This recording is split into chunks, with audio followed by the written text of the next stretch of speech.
Espero que possam aproveitar o máximo para o curso, esclarecer todas as dúvidas de vocês acerca desse assunto tão importante, né? Passo neste momento a palavra ao Dr. Fabiano Coelho. Boa noite a todos. Boa noite. É uma satisfação enorme estar aqui com vocês. Como divulgado anteriormente, esse evento hoje ele precisou ser adiado por um impedimento de saúde, né? O dia que estava marcada a palestra, eu fiquei até 9h30 da noite no hospital, com pedra nos rins, né? Quem já teve sabe o que é, quem não teve ainda, tomara que não saiba, né? Porque realmente é uma coisa muito sofrida.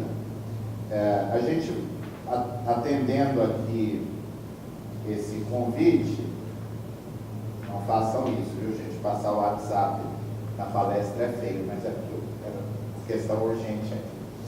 Bom, atendi com muita satisfação esse convite, um convite desafiador, né? Porque esse assunto de gorjeta, de fato, não é um assunto fácil de ser tratado. Tá?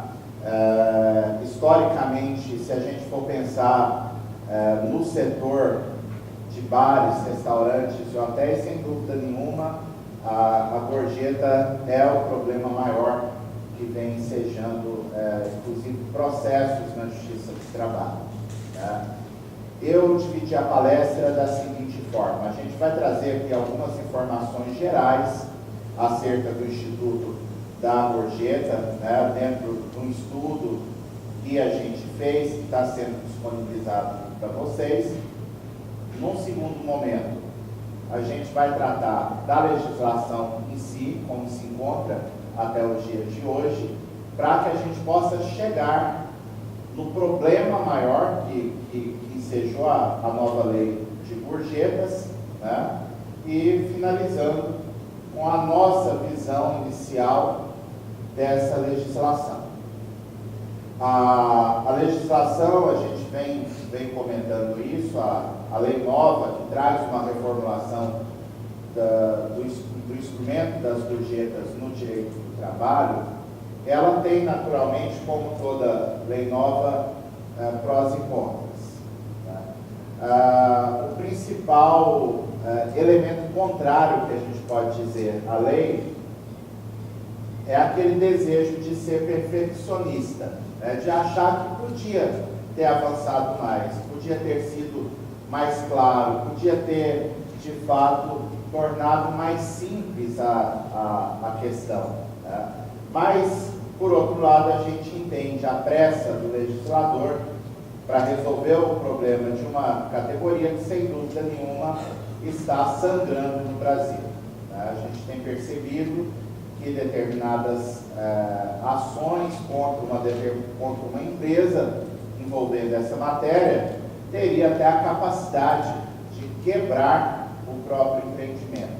E isso é muito triste, né? Ver que um sonho de uma pessoa, de uma família, muitas vezes pode esvair-se, né, pelo ou descumprimento de uma lei ou desconhecimento dessa mesma lei. E eu vou fechar a nossa abordagem, que hoje não tem como a gente deixar esse assunto de lado.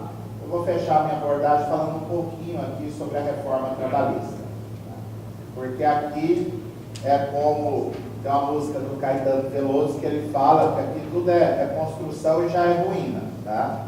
A gente está aqui para falar da lei de gorjeta já pensando como é que vai ser daqui a 5 meses, quando vier a nova legislação, que muito possivelmente a reforma trabalhista deva ser aprovada no prazo aí de 30 dias. Né? A gente faz essa avaliação que o Congresso deve resolver a questão rapidamente. Vocês fiquem à vontade para intervir, para parar, para fazer a pergunta quando for necessário. Só peço que levantem a mão para que possa a Paula disponibilizar o microfone, já que o evento está sendo gravado, para que possa ser captada devidamente a pergunta. Então a gente faz menção aqui inicialmente a Lei 13.419, que é o objeto aqui da nossa abordagem, foi sancionado em 13 de março de 2017, com uma previsão de 60 dias para a sua vigência, né? Então, essa lei, o objetivo da lei seria justamente disciplinar o rateio entre empregados, da cobrança adicional sobre as despesas em bares, restaurantes, hotéis, motéis e estabelecimentos similares, né? É um assunto que eu acrescento aqui, eu conheço bem porque eu já tive restaurante aqui em Goiânia, tá? Então, quem está falando aqui sabe muito bem o que vocês vivenciam no dia a dia, tá? E fiquem à vontade, se precisar de formular a pergunta aqui, a gente está disposto a responder, né? Naturalmente, eu, por ser juiz do trabalho, quando a gente vem a um evento classista como esse, às vezes as pessoas ficam com certo receio de perguntar, né? Se eu perguntar alguma coisa, às vezes eu estou entregando alguma coisa errada que a minha empresa faz para o juiz, né? Não, gente, aqui, embora a gente seja juiz 24 horas por dia, aqui o nosso papel é naturalmente na condição de professor, de instrutor, de palestrante, e vocês tenham a plena liberdade de manifestar o que for necessário. Então, a gente faz algumas abordagens aqui inicialmente, né, que a gente foi buscar nos livros de direito do trabalho, né? Um professor lá da Bahia, o professor José Augusto Rodrigues Pinto, ele fala que o Instituto das Gorjetas ele é fascinante porque, ao mesmo tempo, ele lida com dois sentimentos humanos que são muito fortes, que é a generosidade e a corrupção. Não que toda gorjeta revele naturalmente um ato de corrupção, não é isso, tá? Mas é o fato de que nas gorjetas tanto a gente tem o sentimento humano positivo de generosidade, de agradecimento, né, ao trabalho que foi realizado, ao serviço que foi prestado. Então, em troca dessa satisfação, eu vou remunerar de forma pecuniária, mas não se pode deixar de lado que também a gorjeta assume, em determinadas situações, um caráter perverso, um caráter irregular, ilícito, de quem vê na gorjeta uma oportunidade de obter algo que não seja o correto, né? Isso às vezes até no setor mesmo de vocês, né, em eventos em especial, isso acontece, né? Muita gente, quantas pessoas não falam para a gente que tem aquela prática, né, de às vezes vai na festa do casamento do irmão e chega lá, já chama o garçom, toma R$50 aí, não esqueça da gente, né? Então, esse sentimento também de coisa errada por meio desse tipo de recompensa, ele está inserido aqui na discussão acerca dessas gorjetas. Historicamente, as gorjetas vêm desde lá da Grécia, né, que era comum formar pecúlios para os escravos que prestavam bom serviço. Em Roma, era proibido pelas leis imperiais o pagamento de vantagens aos servidores públicos, mas era uma prática disseminada pagar gorjetas aos servidores públicos lá de Roma, e chega aos nossos dias de forma disseminada e muito forte no nosso setor de bares, restaurantes, hotéis e similares. O nome gorjeta vem de gorja, garganta, né? Então, o ato de dar a gorjeta, ele teria sinônimo de ofertar um valor para pagar uma bebida para aquele que nos prestou um serviço bom e relevante, tá? A bebida com uma vinculação, de certo modo, ao prazer, tá? Por isso, muitas vezes se fala, tá? Eu vou dar uma gorjeta, toma aqui para o cafezinho, tá? Toma aqui para você tomar uma cervejinha, né? Então, é nesse sentido, e todas as expressões de gorjeta ao longo do mundo têm essa expressão de passar pela garganta ou de beber, né? O drink money, por exemplo, dos ingleses, né? O drink geld dos alemães, né? No sentido de uma vantagem para arcar uma despesa de bebida. A gorjeta seria uma espécie de gratificação que é oferecida pelo nosso cliente, né? Pelo terceiro que não participa da relação de emprego, tá? Ele se serve dos serviços que foram prestados e, em troca, em razão da satisfação, é que ele ofertaria de forma voluntária essa vantagem. Há um professor falecido recentemente, lá de Minas Gerais, Messias Pereira Donato, ele questiona, ele fala que a gorjeta não é tão voluntária assim, tá? Porque ela decorre de uso e costume, é uma prática arraigada, tá? Há uma pressão social. Tá? Imagina, eu lembro bem quando eu tinha o meu restaurante, né? Deus me livre, aquele cliente que saísse se recusando a pagar a gorjeta para o garçom. Tá? Os garçons marcavam mesmo, tá? Porque aquele ali é isso, é aquilo, se ele voltar aqui, eu não vou atender ele e tal. Então, o professor Messias, ele fala que há um caráter, de certo modo, de obrigatoriedade, porque o cliente, por força dos usos e costumes, ele se sente socialmente obrigado a pagar a gorjeta e, além disso, ele paga pelo temor também de que no futuro, no retorno ao estabelecimento, ele não seja tratado, não seja servido em razão daquele ato anterior de recusa. No direito do trabalho, a gente estuda várias classificações acerca das gorjetas. As mais relevantes seria a gorjeta própria, imprópria ou ilícita. A gorjeta própria é aquela que realmente é o que seria a tradição voluntária de uma gorjeta. Seria aquela situação em que, de forma totalmente esporádica, né, em relação a um determinado serviço, o cliente então resolveu ofertar para o empregado uma determinada vantagem. Não é o que a gente lida no dia a dia dos bares e restaurantes. Tá? Seria lá um serviço qualquer que o cliente ficou tão satisfeito que ele resolveu pagar para o empregado que normalmente não recebe gorjeta. A gorjeta ilícita, ela parte para um outro patamar, né, de discussão em relação aos efeitos que o ato do trabalhador pode provocar no direito. A gorjeta ilícita é a considerada propina, né, aquela recebida de má fé, aquela que não é uma gorjeta paga apenas em benefício do empregado que fez um bom serviço. Não, eu estou pagando porque o empregado se dispôs a ser desleal com o seu empregador, né? A romper uma determinada regra do negócio. É claro que há algumas situações que é difícil a gente classificar até onde vai o ilícito. Tá? Um amigo meu, outro dia, veio me contar, não vou nem falar o nome do hotel aqui em Goiânia, porque pode ter alguém do hotel lá, opa, vamos investigar isso. Né? Mas um amigo veio me contar, falou, olha, eu quando fico no hotel tal, você deveria fazer o mesmo.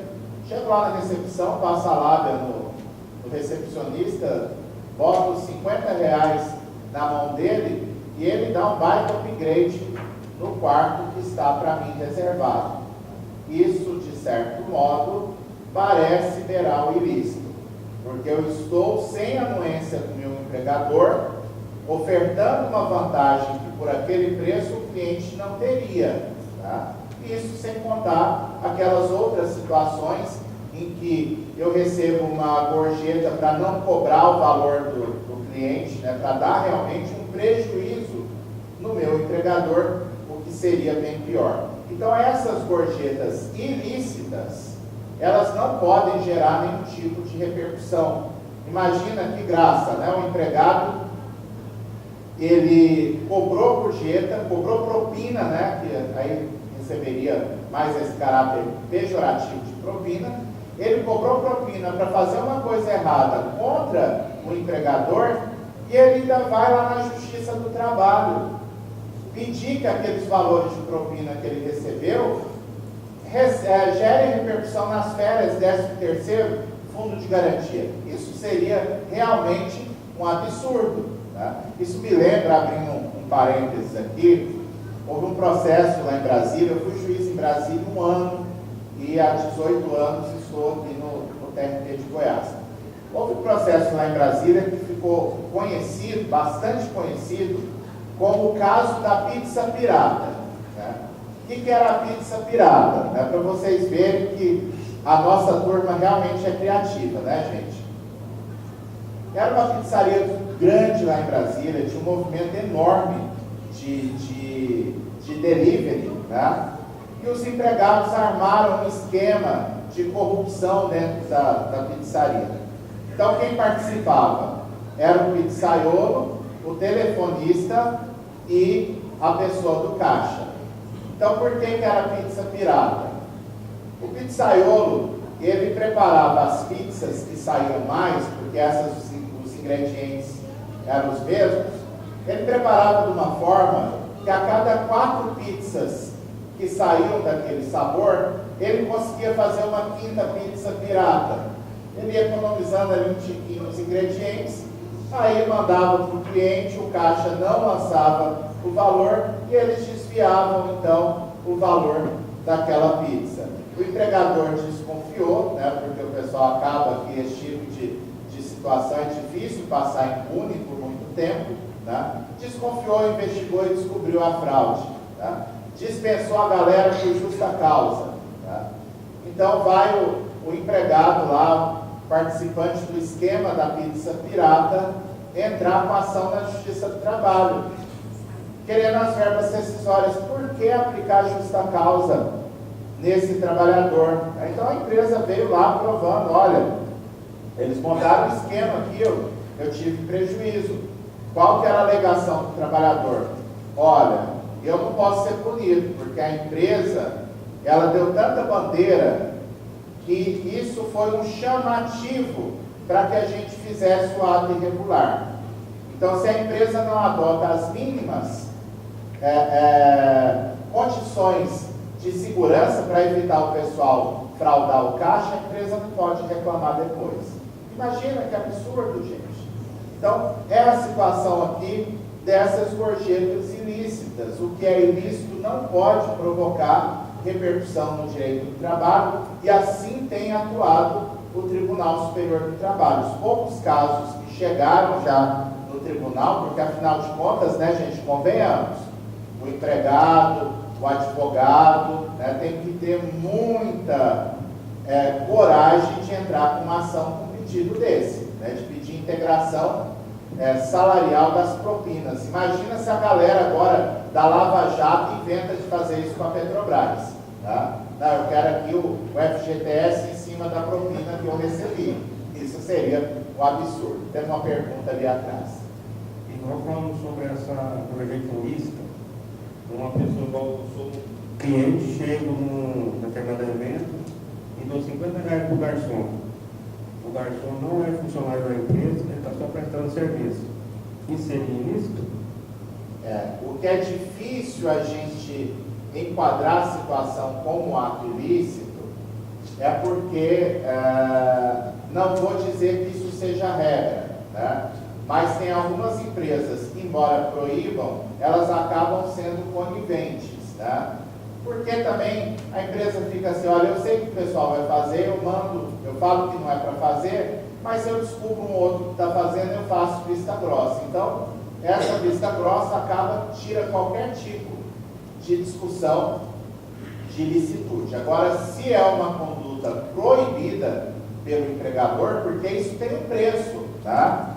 Esse garçom que está aceitando R$50, ele dará um tratamento especial para aquele cliente, em detrimento do tratamento médio que se espera dos demais que serão atendidos naquele evento. Tá? Então, eu não diria propriamente que fosse ilícito, no sentido, até de ser algo configurado como um ilícito penal. Mas se é uma gorjeta proibida, se a empresa proíbe esse tipo de procedimento, eu tenho que considerar que é vedado. Agora, o problema é o desdobramento disso. Tá? Se a pessoa não é empregada do estabelecimento, tá? Então acaba que a falta fica por ali. Tá? Eu posso até anotar aquilo ali como um elemento para não chamar mais aquele profissional, né? Que a pessoa não está sendo profissional, mas aquele trabalhador para que ele participe outras vezes dos meus eventos. Mas eu pensasse, eu soube que ele recebeu R$50, então eu vou descontar R$50 do pagamento dele. Isso eu não posso fazer. Então acaba que é uma irregularidade que termina por ali. Tá? Seria diferente se tivesse um crime, né? A pessoa recebeu aqueles R$50 para permitir um furto, uma apropriação indevida, alguma coisa nesse sentido. O que a gente está acostumado a tratar são as gorjetas impróprias. São impróprias porque a gorjeta ela tem uma ideia de que o cliente aparece lá e ele dá a gorjeta quando ele quer. Agora, quando é uma situação reiterada de pagamento dessas gorjetas, muito comum, muito frequente, acaba que é uma gorjeta imprópria, porque é difícil até diferenciar essa gorjeta do salário do empregado. Tá? Aliás, algumas empresas, isso acontece, é comum, né? Tem empresa que não paga salário para o empregado. Tá? O empregado fica aí, o que você receber de gorjeta é seu, depois eu fabrico lá um contra-cheque só para mostrar para o Ministério do Trabalho se tiver fiscalização. Então, esse tipo de prática, ela não é permitida por lei, a gente vai falar um pouco mais sobre isso aqui, mas, por outro lado, o que gera essa prática é que na consciência das pessoas, dos próprios garçons, em especial, dos bares e restaurantes, tem muito garçom que se contenta com o pagamento da gorjeta, porque para ele é isso mesmo. A gorjeta habitual, ela tem um caráter praticamente de salário. Tá? É gorjeta ou é comissão? Tá? Há uma confusão muito grande acerca dessa questão. Para alguns autores, a gorjeta imprópria seria só aquela que cobra na nota, mas a gente vai ver aqui que para a nossa legislação é indiferente. Tá? As gorjetas pagas espontaneamente pelo cliente ou inseridas na nota como taxa de serviço, elas vão gerar as mesmas consequências. Né? O trabalhador vai ter os mesmos direitos provocados pelo recebimento daquelas gorjetas. Há um professor de São Paulo, que é desembargador do TRT lá de São Paulo, Sérgio Martins. Ele, como um visionário, ele fala que as gorjetas, caso elas passem pelo caixa da empresa, as gorjetas devem ser objeto de prestação de contas do empregador.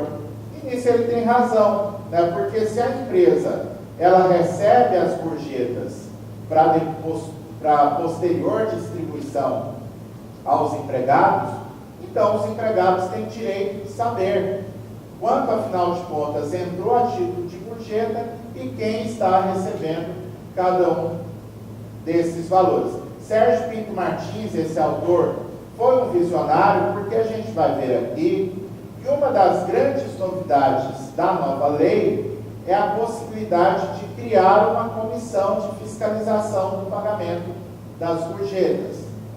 Uma comissão que foi bem pensada em parte, para ter transparência, né? Para que os empregados tenham um mecanismo de saber efetivamente o que entrou de gorjeta e quanto está sendo a eles pago. Agora, eu sinceramente, já adianto aqui uma crítica, sinceramente, eu não sei se foi um bom caminho a lei criar mais uma hipótese de garantia de emprego. Né? Os trabalhadores que integrarem essa comissão como representantes dos empregados, eles terão garantia de emprego. Tá? Então, vamos, na frente a gente vai tratar sobre isso. Para vocês verem que a gorjeta realmente é um assunto muito polêmico, tá? Surge a seguinte discussão, e isso são livros de direito do trabalho que tratam sobre esse assunto. É uma situação que vocês, no dia a dia, na gestão do estabelecimento, que vocês administram, ou que são proprietários, ou que dão orientação contábil, jurídica, administrativa, vocês acabam achando uma solução dentro daquilo que seja razoável. Mas vem os livros e perguntam o seguinte: se o cliente não pagar a gorjeta, o estabelecimento é obrigado a pagar a gorjeta para o garçom ou para o profissional no lugar do cliente? Né?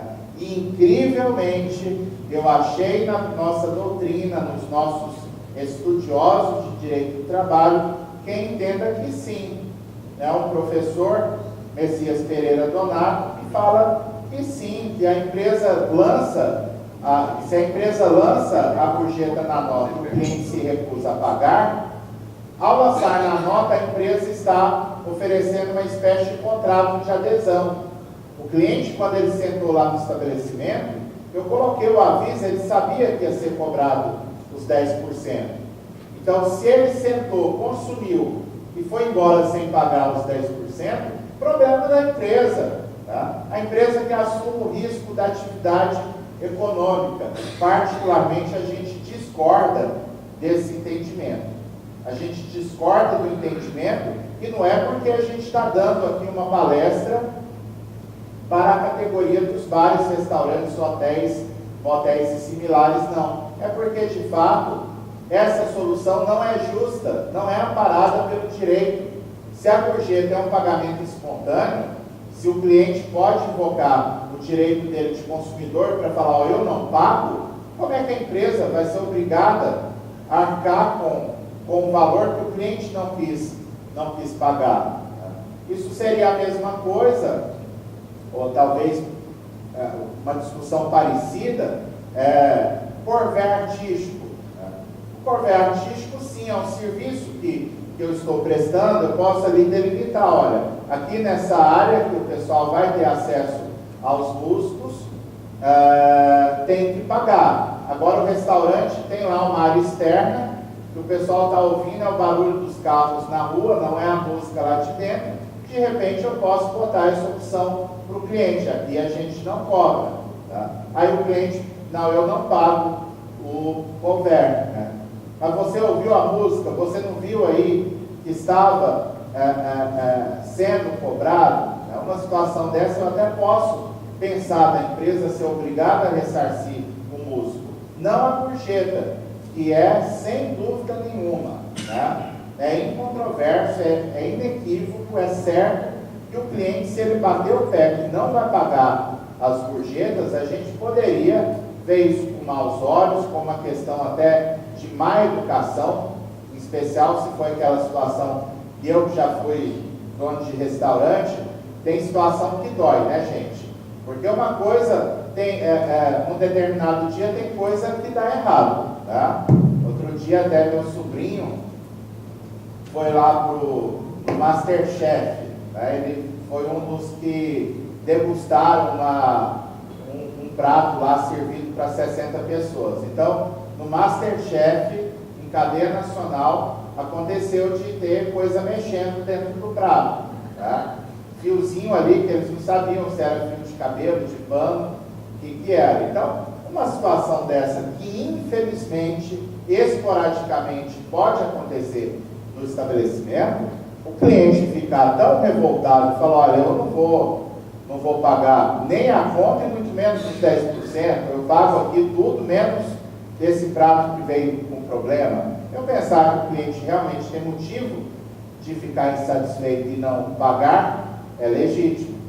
Agora, eu na minha época de proprietário de estabelecimento, o que doía era aquela situação em que o cliente chegava lá, se divertia às turras, elogiava o prato, elogiava a bebida, elogiava o garçom e no final batia o pé que não ia pagar a gorjeta, tá? E ainda zombando, tá? Então esse tipo de situação acaba que, como consumidor, ele pode ter direito sim de não pagar. Agora, esse tipo de despesa não vai ser repassado para o estabelecimento. Tem uma pergunta aqui, com certeza. Temos uma pergunta ali, vamos lá. Professor, Sim.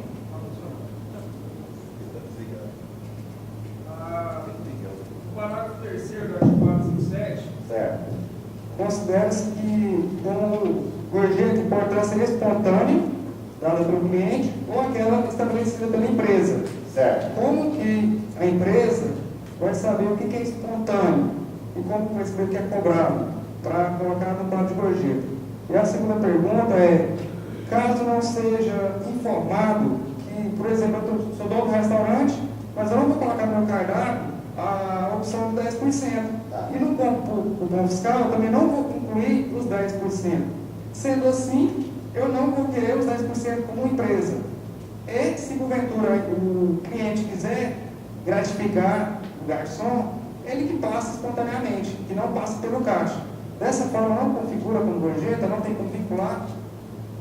Olha, configura. O problema aí que vai existir é como aferir o valor da gorjeta. Tá? Porque uma coisa é a gorjeta tarifada, que a empresa bota na nota de serviço, que o dinheiro passa pelo caixa. Né? Aqui eu não viajei muito ao longo do mundo, gente. Eu conheci poucos países, mas onde eu já fui, né, nos poucos países que eu já visitei, o Brasil foi o único lugar em que o cliente paga gorjeta no cartão de crédito. Tá? Justamente porque é tradição, na maioria dos países, fazer uma distinção bem clara. Uma coisa é o serviço do restaurante, do hotel, outra coisa é o que o cliente quer fazer a graça para o empregado. E aqui, sinceramente, sujeito a críticas, naturalmente, mas para mim o legislador perdeu uma grande chance. Não tinha que ficar regulamentando, a meu ver, não tinha que ficar regulamentando como é que vai ser retenção, como é que não vai ser não. Simplesmente seguir a prática que é mundial. Gorjeta não integra a remuneração, o salário para nenhum efeito legal e pronto. Estava tudo resolvido. Né? Aí agora a gente tem que estudar dentro do que a legislação procurou resolver o problema, tá? As formalidades que ainda vêm por aí. O problema que nós temos aí nessa situação em que as gorjetas são espontâneas, elas geram repercussão no direito do trabalho. Porém, nesse caso, a empresa tem dificuldade maior de saber qual que é o valor. Então, e ela precisaria conversar pela própria movimentação do estabelecimento, conhecer a clientela para saber em média quanto que um garçom recebe. Tanto a situação é imprecisa que, por mais que a jurisprudência, os tribunais trabalhistas tenham uma ressalva em relação a negociações coletivas que possam flexibilizar alguma coisa do direito do trabalho, essa questão é tranquila. A Justiça do Trabalho tem aceitado negociação coletiva para arbitrar qual o valor que o empregador vai anotar na carteira de trabalho e, em consequência, usar para os recolhimentos que decorram da gorjeta, justamente porque o empregador não tem condição de saber, tá?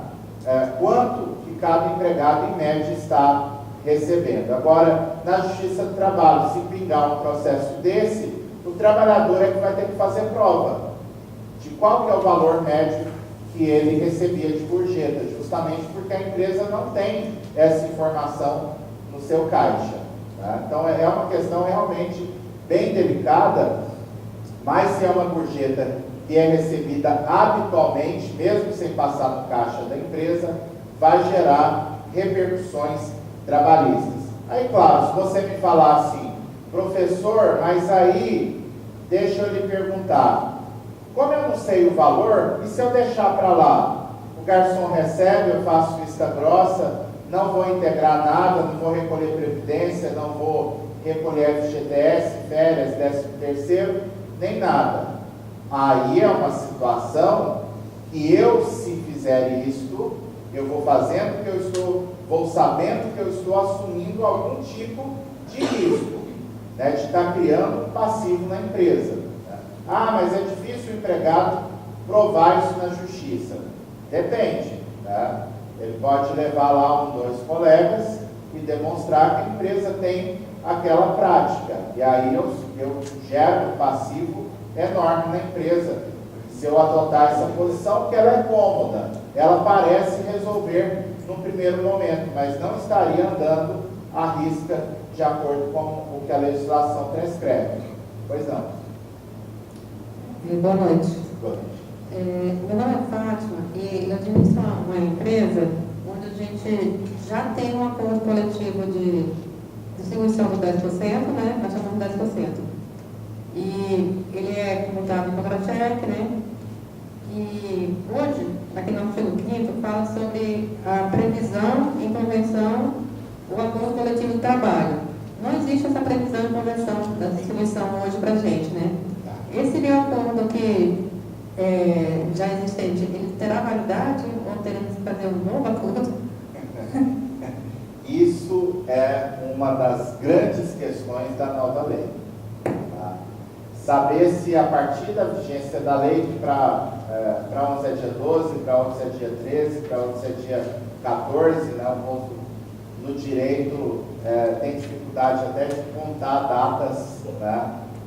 Tem a vacatio legis, né, que é o período para vigência da lei, é de decorridos 60 dias da publicação da lei. A lei é do dia 13, mas ela foi publicada no dia 14 de março. Então, na minha conta, é 13 de março que começa a vigorar a lei.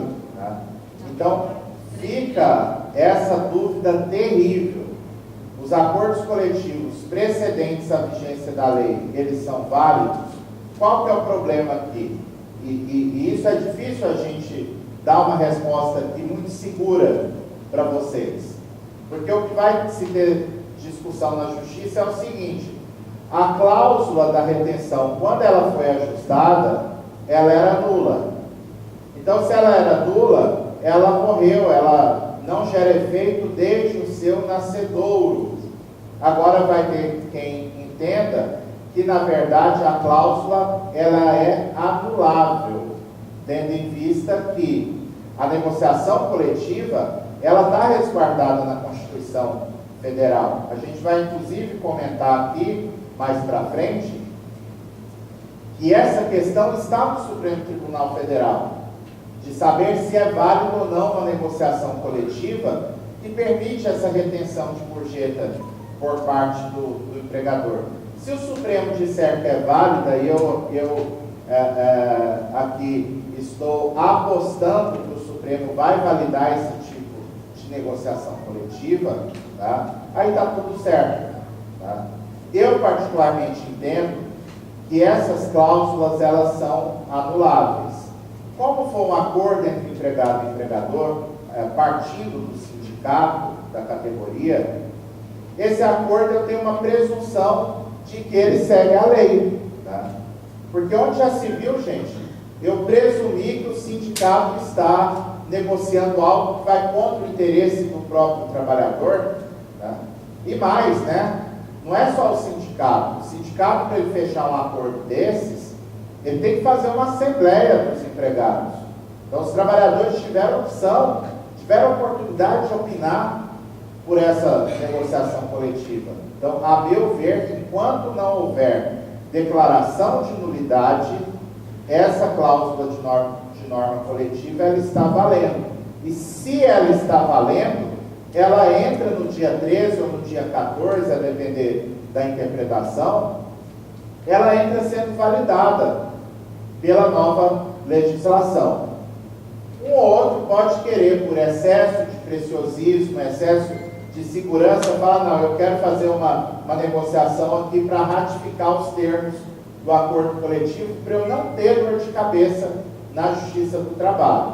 É uma segurança que, a meu ver, é excessiva, mas eu até compreenderia quem queira fazer isso, tentando amarrar do modo mais seguro possível. Mas, a meu ver, aquelas normas coletivas que estão vigentes hoje, elas serão, ainda que hoje a jurisprudência entende que a cláusula não é válida, mas elas estarão legitimadas. Eu não precisarei fazer outra, a não ser que alguém entre com ação na justiça, Ministério Público ou o próprio sindicato, para denunciar o acordo. Falou, eu quero que declare nulo aqui a cláusula, aí de fato o juiz vai declarar a nulidade desde lá no momento em que ela foi ajustada. Professor, Pois não. a última frase do parágrafo terceiro reza destinação e distribuição aos empregados, não falou garçons. E lá no parágrafo 10 fala que tem que ser constituído uma comissão acima de 60 empregados. Isso. Então, se eu tiver um barco de 60 empregados, pode ser faxineiro, garçom, cozinheiro, eu vou ser obrigatório a ter essa comissão?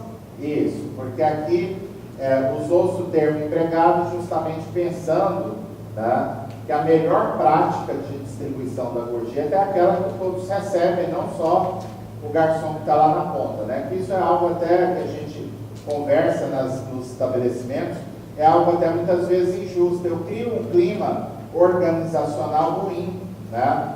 Do cozinheiro, do cominho, do barman, não que eles vão trabalhar mal, fazer corpo mole, né? Mas o cidadão fica com aquela pontinha, poxa, eu estou ralando aqui só para o outro ganhar, né? Então falo empregado porque a diretriz que a lei aponta é de pensar no todo, né? De pensar que numa negociação coletiva eu vou buscar valorizar todos os profissionais, né? Até por uma questão numérica, né? E quem vai votar no acordo e na negociação coletiva são todos os empregados interessados, né? Então é onde o cozinheiro, o barman, o cominho, o auxiliar de cozinha, eles podem formar uma maioria contra, eventualmente, o interesse egoístico do garçom. Não, eu quero a gorjeta para mim. Então, como a ideia é pensar não só nos garçons, não é que a comissão será obrigatória quando eu tiver esse maior número de garçons, é o maior número de empregados, independentemente de serem empregados passíveis de receber gorjeta. Eu posso ter na conta desses empregados até gente que, pela negociação coletiva, não vai receber gorjeta nenhuma. Isso não importa, o número seria dos empregados do estabelecimento mesmo, da empresa. Bom, pois não. Doutor Fabiano, boa noite. Boa noite. Tem uma dúvida aqui com relação ao parágrafo 4º da lei. Para o meu estabelecimento é de grande impacto. Ele fala aqui que a gorjeta, mencionada no parágrafo 3, não constitui receita própria dos empregadores, destina-se aos trabalhadores. Até esse momento, nós recolhemos impostos pelo Simples, né, sobre o faturamento global. Nesse faturamento está lá a gorjeta que nós separamos para os trabalhadores. Entendi, né, que aqui ela deixa de ser uma receita minha oficialmente. Poderia eu deixar de recolher o Simples sobre o valor da gorjeta? O sentido da lei é exatamente esse. Tá? Vamos ver como é que vai ser a fome do fisco em cima disso. Tá? Mas não tem dúvida que o que o legislador mirou foi exatamente essa circunstância. Aquilo que eu recebo para distribuir para os meus empregados, isso não integra a minha receita. Ah, mas o que você cobra lá do preço da sua hospedagem, ou do preço lá da conta de consumo do empregado, isso tem base tributária e, ao mesmo tempo, é um recurso destinado a pagar o salário dos empregados. Mas aqui é um elemento diferente, né? Porque uma coisa é o caixa geral da empresa, né? Que a grana entra lá, né? Então eu posso até tomar prejuízo, que ainda assim eu sou obrigado a arcar com o salário dos meus empregados. Agora, a partir do momento em que o legislador fala expressamente que essa verba é exclusiva para os empregados, está aqui uma diretriz que não deve incidir tributo sobre essa parcela. A minha interpretação da lei É justamente nesse sentido. É sobre o acordo que ela tenha já assinado. Provavelmente o acordo dela já está mencionando também, assim como a convenção, que eu digo que a média seria dos 3 últimos meses. Na lei diz os 12 últimos meses. Até que a próxima convenção coletiva venha a ser negociada e ali, com toda certeza, colocada alguma negociação, como ficaria essa média para cálculos? Olha, teremos confusão. Tá certo. Por quê? Porque, na verdade, essa regra dos 3 meses, que é uma regra que é repetida em muitas negociações coletivas, né? Então, vamos imaginar assim, nos últimos 3 meses, antes de pagar o 13º, a média dele mensal foi maior do que o restante do ano. Se for isso, perfeito. O empregado vai receber o 13º de acordo com o que está na convenção coletiva e ninguém reclama. Agora, pode ter certeza que se a média ao longo do ano for lá uns R$150 maior do que a média dos últimos 3 meses, esse empregado vai para a Justiça do Trabalho e a chance dele ganhar esse tipo de ação é enorme. Não porque a lei agora fala que eu vou calcular com base nos 12 meses. É porque, a rigor, para cada parcela trabalhista, a gente já tem um critério de cálculo estipulado na lei. Então, se eu pegar lá férias, as férias, por lei, eu pego a média dos últimos 12 meses. O 13º eu pego a média ao longo do ano, de janeiro até novembro, e faço o acerto lá no comecinho de janeiro, se tiver alguma diferença, pelo bom faturamento de dezembro. Tá? Então, esse tipo de situação, ela tem que ser regularizada. Eu, particularmente, aconselharia, pensando assim, em termos de não ter problema, mesmo que a convenção fale em 3 meses, a partir da vigência da lei, é mais seguro usar o critério dos 12 meses. Tá? Pode ter algum problema? Claro que pode. Né? Pode ter problema porque, se os 3 meses der uma média mais vantajosa para o empregado, ele pode ir para a justiça depois. Dizer, olha, na verdade, ainda que a lei fale em 12 meses, no caso concreto, os 3 meses está representando uma vantagem para o trabalhador. Como muitas empresas, a maioria, a receita do cartão de crédito não tem como o cara fugir da receita total. Sim. Até porque, se ele botar um valor diferente, muito provavelmente vai ter problema de comparação de receita.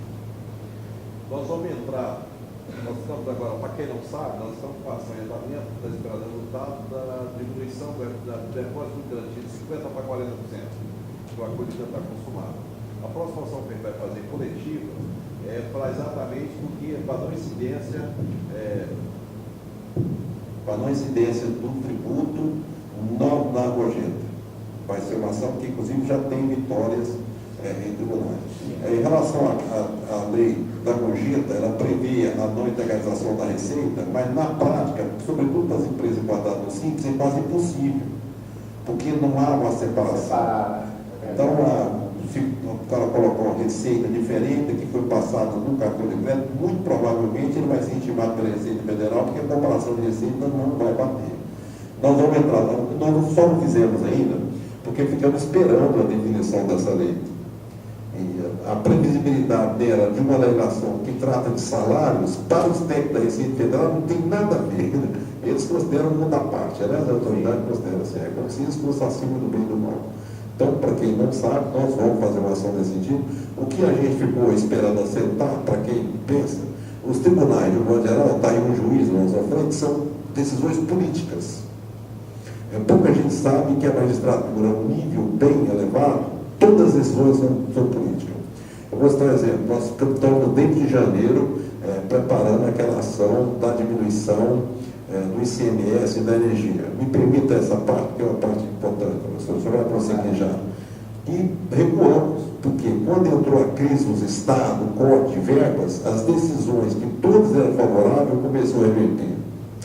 E fatalmente a gente iria perder.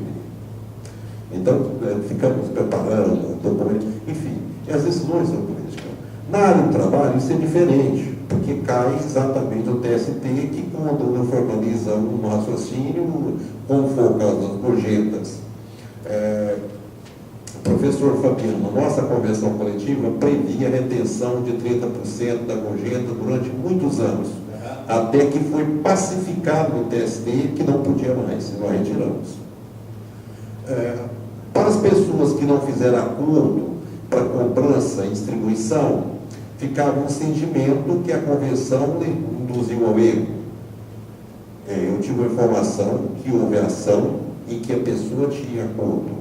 Eu, particularmente, a experiência que tenho, desafio uma pessoa a trazer esse tipo de ação aqui. E se ela houve, o advogado foi bastante negligente, porque deixou perder a oportunidade de litigância de má-fé no Ministério Público do Trabalho. Eu não diria incompetência. Eu diria que ele foi inoperante. Isso não é verdadeiro. Porque o cara, a parte de lá, é séria? Não, eu não estou dizendo isso. Eu estou dizendo que se houve um acordo coletivo para cobrança e distribuição, e houve uma ação coletiva nessa mesma base, nesse mesmo período, e o advogado não foi no Ministério Público, dizer ao sindicato, ao Ministério Público do Trabalho, que o sindicato de empregado praticou ilícito de litigância de má-fé, houve aí, talvez, uma falta de sinceridade do advogado na parte contrária.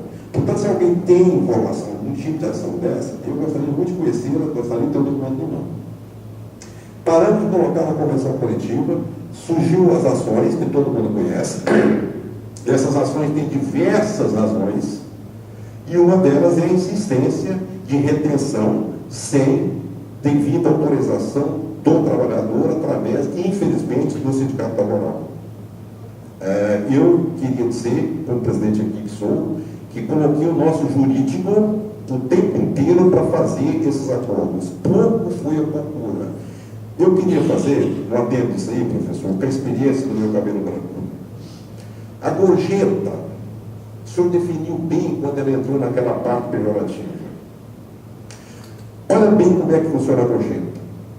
Se você pegar conheço vários locais, o cara pega no final da noite, pega a parte do empregado e entrega para ele. Ele pega aquela parte e põe no bolso, feliz da vida. Caladinho e feliz, elogiando o patrão dele.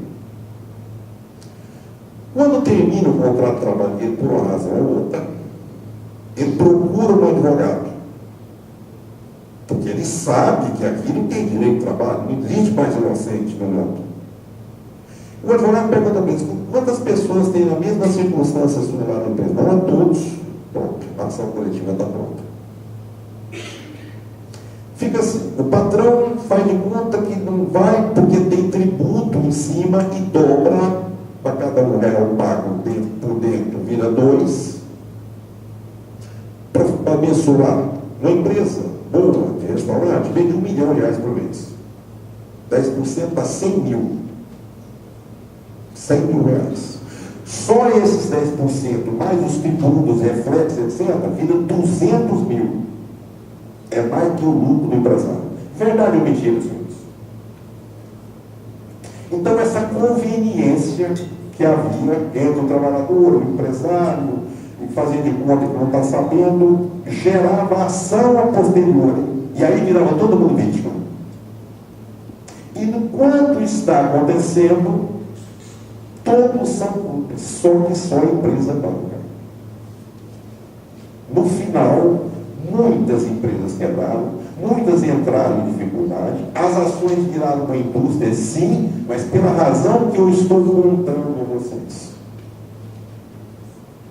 Havia uma convivência com isso. Pagava no final do mês 10%, tirava uma parte, tal. Havia casos que nós não vamos citar aqui, como foi dito no Jornal da Mesa, que eu conheço todas as convenções de todos os julgados do TST. Para quem não tem essa informação, Existem estados que a convenção coletiva dava 40% do trabalhador, 10% do sindicato laboral e 50% da empresa. São vários. E foi parar no TST. E chegou no TST, imagino eu, que o juiz falou, como é que nós fazemos? Vamos proibir isso. Porque não tinha como criar parâmetro, não sei o que legislasse. Surgiu a lei nova. A lei nova é parecida com a nossa convenção, professor. Muito parecida. A única diferença é que vem dar 30, dar só 20 para a grande maioria das empresas. Mas a questão do acordo, tem que fazer o acordo, não mudou em nada, só piorou. Parece que até 60 empregados não é necessária a tal comissão com estabilidade de emprego. Parece. Até 60. A pergunta que eu faço a vocês: se nós estabelecermos na convenção que essas empresas estão autorizadas a fazer a sua comissão, cobrar, distribuir e depositar, seja no sindicato laboral ou na justiça do trabalho, caso haja recusa, essa empresa está autorizada? Essa é a pergunta a vocês. Obrigado. Uma autorização genérica na convenção coletiva, para que a empresa faça uma negociação específica direta com os empregados.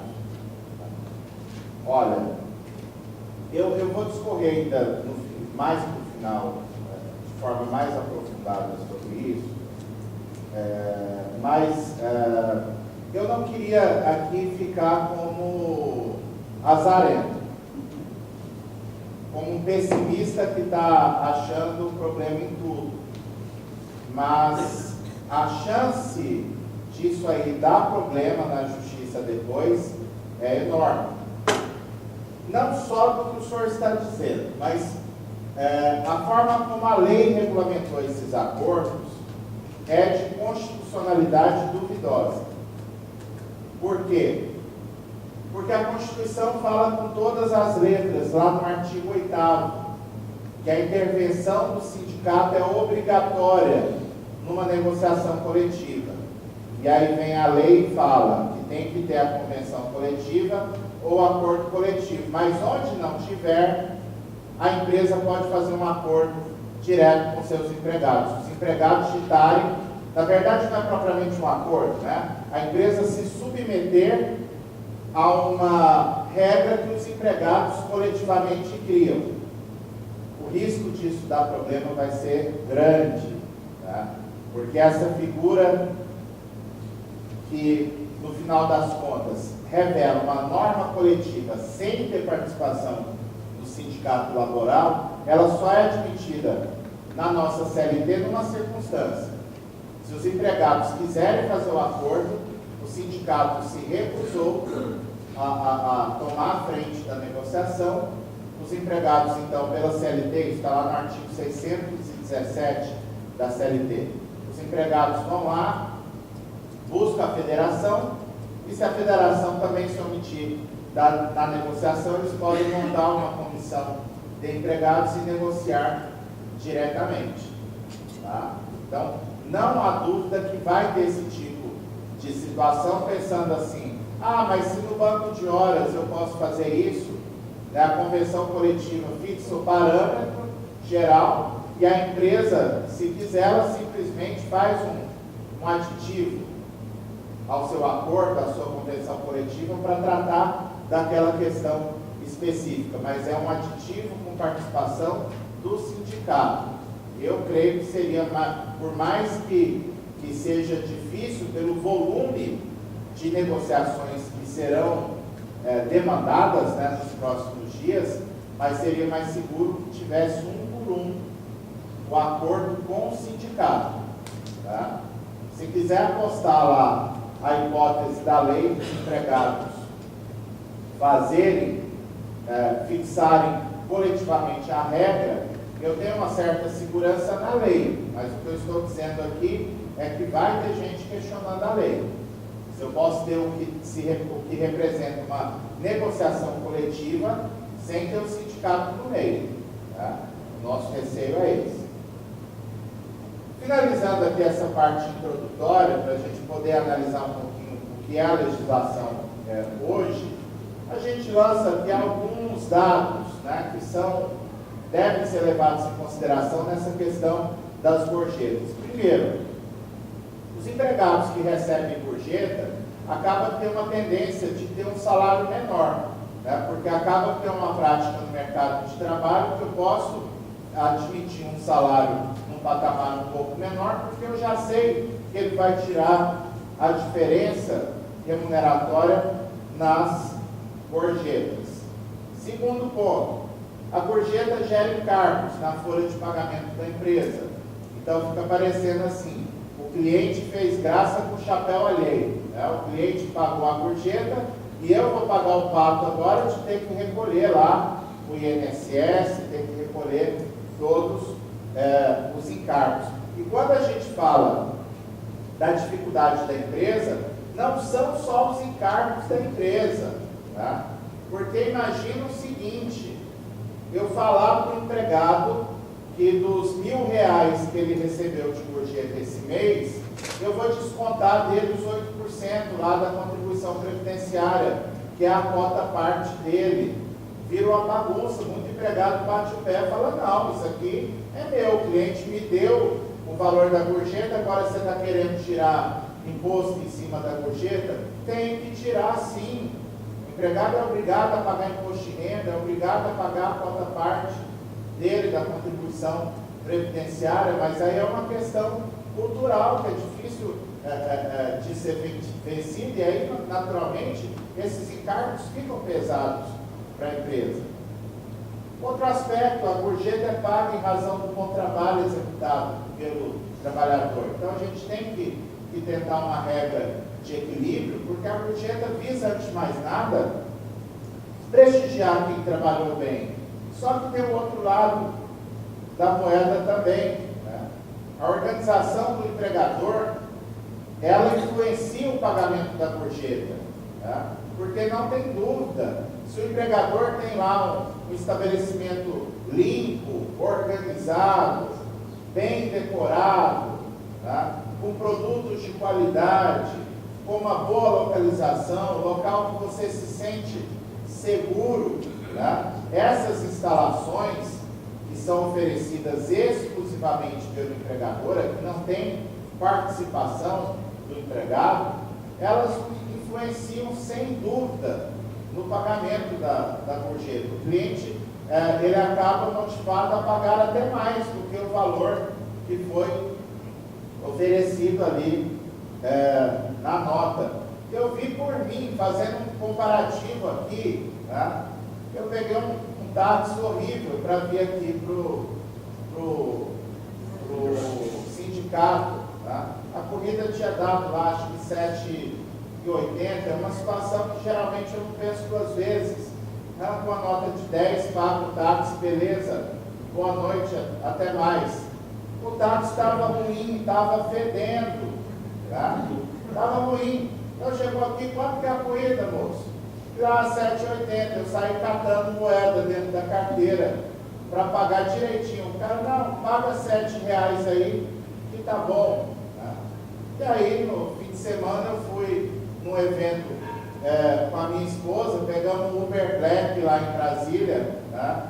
Tava o carro limpíssimo, som bacana, motorista oferecendo água, balinha, não sei mais o que, deixando brincando ali R$8, R$9 de gorjeta sem reclamar. E isso nos estabelecimentos dos senhores acontece. Quanto mais o esforço da empresa para oferecer uma boa condição, um bom serviço para o cliente, maior é o interesse que o cliente tem de remunerar os próprios empregados.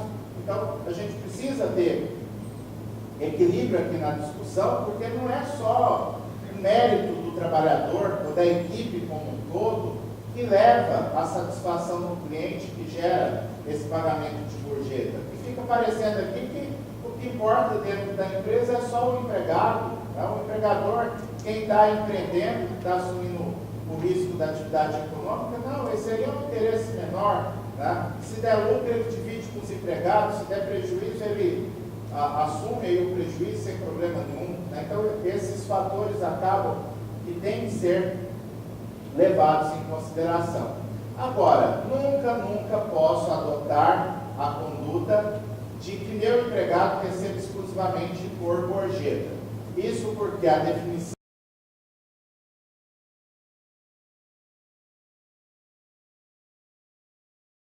legal no Brasil separa bem. Salário é aquilo que é devido em virtude do contrato de trabalho e é pago pelo empregador. Então, o empregado tem que receber o seu salário de fonte de receita exclusiva do empregador. E a gorjeta é algo à parte, é um pagamento de terceiro. E aí o que se fez foi diferenciar salário, remuneração. Salário é o que o empregador paga. Remuneração é a soma do salário mais gorjeta, ou seja, a soma do que o empregado recebe do empregado e do que recebe de terceiros. E aí, para várias parcelas trabalhistas, ora o legislador fala que o pagamento, o cálculo da parcela é em cima do salário. A gente vai ver uma listinha aqui. Ora o legislador fala que o pagamento é em cima da remuneração. E aí, onde o pagamento é em cima da remuneração, eu incluiria as gorjetas no cálculo. A empresa que paga só por gorjeta, ela está produzindo um passivo que é impagável, né? Porque esse empregado, em qualquer momento, ele pode entrar com ação na Justiça do Trabalho, pleiteando todos os salários ao longo do contrato de trabalho, já que ele não recebeu nenhum tipo de pagamento ainda. E o juiz, numa situação dessa, provado que ele só recebia gorjetas, o juiz vai arbitrar um valor de salário para que a empresa pague por todo o contrato de trabalho. Então, hoje lá, o piso da categoria é 1.040, né? Então, no período da vigência atual da convenção coletiva, esse é o parâmetro. Vamos ver antes quanto que é. O juiz vai usar isso de parâmetro para a condenação. Pois não. Não que aconteça isso em alguns estabelecimentos, vou só um exemplo. Claro. Eu posso combinar com o meu colaborador. Aqui você vai ganhar, a sua remuneração total vai ser R$4.000. Porém, eu vou distribuir esses R$4.000 de salário base, o restante em gorjeta, hora extra. E o colaborador vai se sentir satisfeito. Não vai ter problema. A gente sabe que isso não acontece em estabelecimento nenhum. Né? Mas, claro, é uma prática que você me pergunta. É uma prática válida? Não. Muitas vezes a empresa acaba obtendo sucesso. Por quê? É importante que se diga isso. Muita gente fala assim, a Justiça do Trabalho só vê o lado do empregado. Todo mundo que entra na Justiça do Trabalho ganha. Não é bem assim. Tá? É que quem incrementa esse processo acaba conseguindo uma vantagem maior na Justiça. Por quê? Se eu vier lá com um contra-cheque, o empregado ficou 2 anos nessa empresa, todo mês ele recebeu exatamente R$4.000, o salário fixo era o mesmo, o valor da gorjeta coincidente era o mesmo, coincidentemente, e as horas extras também, aí é pedir para o juiz bater um carimbo na testa, né? Idiota. Isso não vai colar na Justiça. O que a gente imagina que algumas empresas fazem nesse tipo de situação é que ela coloca lá o salário fixo é tanto, e aí ela vai botando valores aproximados. Esse mês aqui eu carrego um pouco mais na hora extra, um pouco mais na gorjeta, mas a empresa tem um documento. Quando esse documento aparece no processo, o juiz parte da seguinte premissa: esse documento é verdadeiro. Eu não posso partir de uma premissa de que o documento da empresa é falso. Então, o empregado é que vai ter que provar que aquele contra-cheque ele é fraudulento. Se ele não fizer a prova, vai passar, né? O juiz vai chancelar esse tipo de situação. Agora, a gente colocar um valor exato, claro, você deu o exemplo, 4.000, não seria isso, seria mais ou menos 4.000. Agora, se eu boto 4.000 todo mês, eu chego a um conceito que foi desenvolvido no direito do trabalho, que é chamado de salário complessivo. O que é o salário complessivo? Tem uma súmula do TST, que é a súmula 91. Por essa súmula 91, fala que nulo é o salário que estipula um valor fixo para quitar diversas parcelas trabalhistas simultaneamente. Então, se eu faço isso, falo para o empregado, ó, você vai receber R$4.000. Aí dentro desses 4.000, eu vou fabricar aqui o contra-cheque dentro daquilo que eu achar razoável. Isso é perigosíssimo, porque se a empresa fizer, digamos assim, um negócio bem feito e ninguém pegar, passou batido, tranquilo, viveram felizes para sempre. Agora, se a fraude, porque seria de certo modo quando a gente fala que fraude é importante que se diga, né? Quando a gente fala fraude, parece assim que está todo mundo de má fé. Mas não, no direito do trabalho a gente fala em fraude no sentido de um descumprimento voluntário da legislação trabalhista. Nesse caso, estaria descumprindo. Qual que é o grande risco?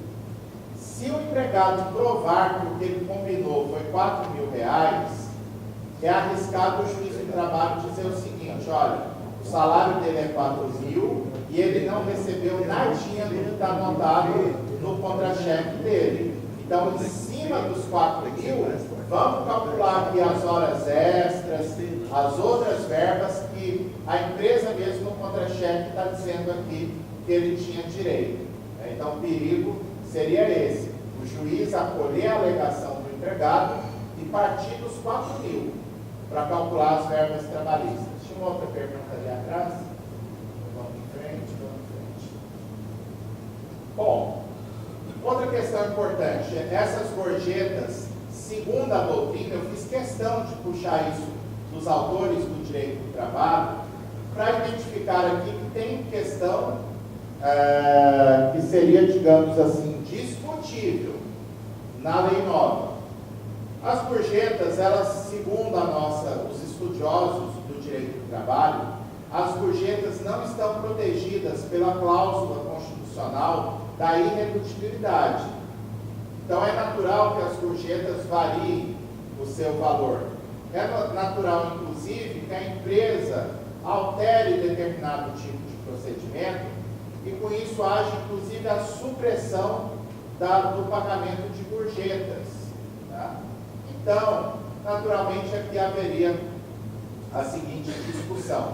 Eu já vi alguns estabelecimentos aqui em Goiânia fazerem isso. O empregado ganha R$1.040, mais uma média de R$600 de gorjeta por mês. Então, o empregador faz um acordo com o empregado. Olha, vamos eliminar aqui a gorjeta e a partir desse mês o seu salário é R$1.600. Eu posso fazer isso? Posso. Porque eu observei mais ou menos uma soma, o empregado passa a receber um valor fixo bem próximo do que ele recebia da soma do fixo e da gorjeta, não tem prejuízo nenhum, pelo contrário. Esse empregado está tendo vantagem, porque para ele ter aqueles R$600 por mês de gorjeta, ele dependia de um fator que não era o seu esforço.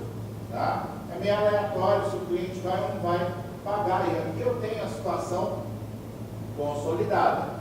E uma regra muito estranha que a gente vai ver aqui, que está na nova lei, é que se a empresa permite que o empregado perceba a gorjeta por mais de 12 meses e a empresa resolve suprimir a cobrança e o pagamento da gorjeta, a distribuição, rateio das gorjetas, a empresa é obrigada a incorporar ao salário o valor da média das gorjetas.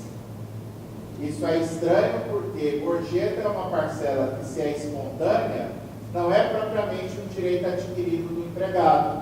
E mais estranho ainda é eu cortar a gorjeta e ele vai entrar então no salário. Tá?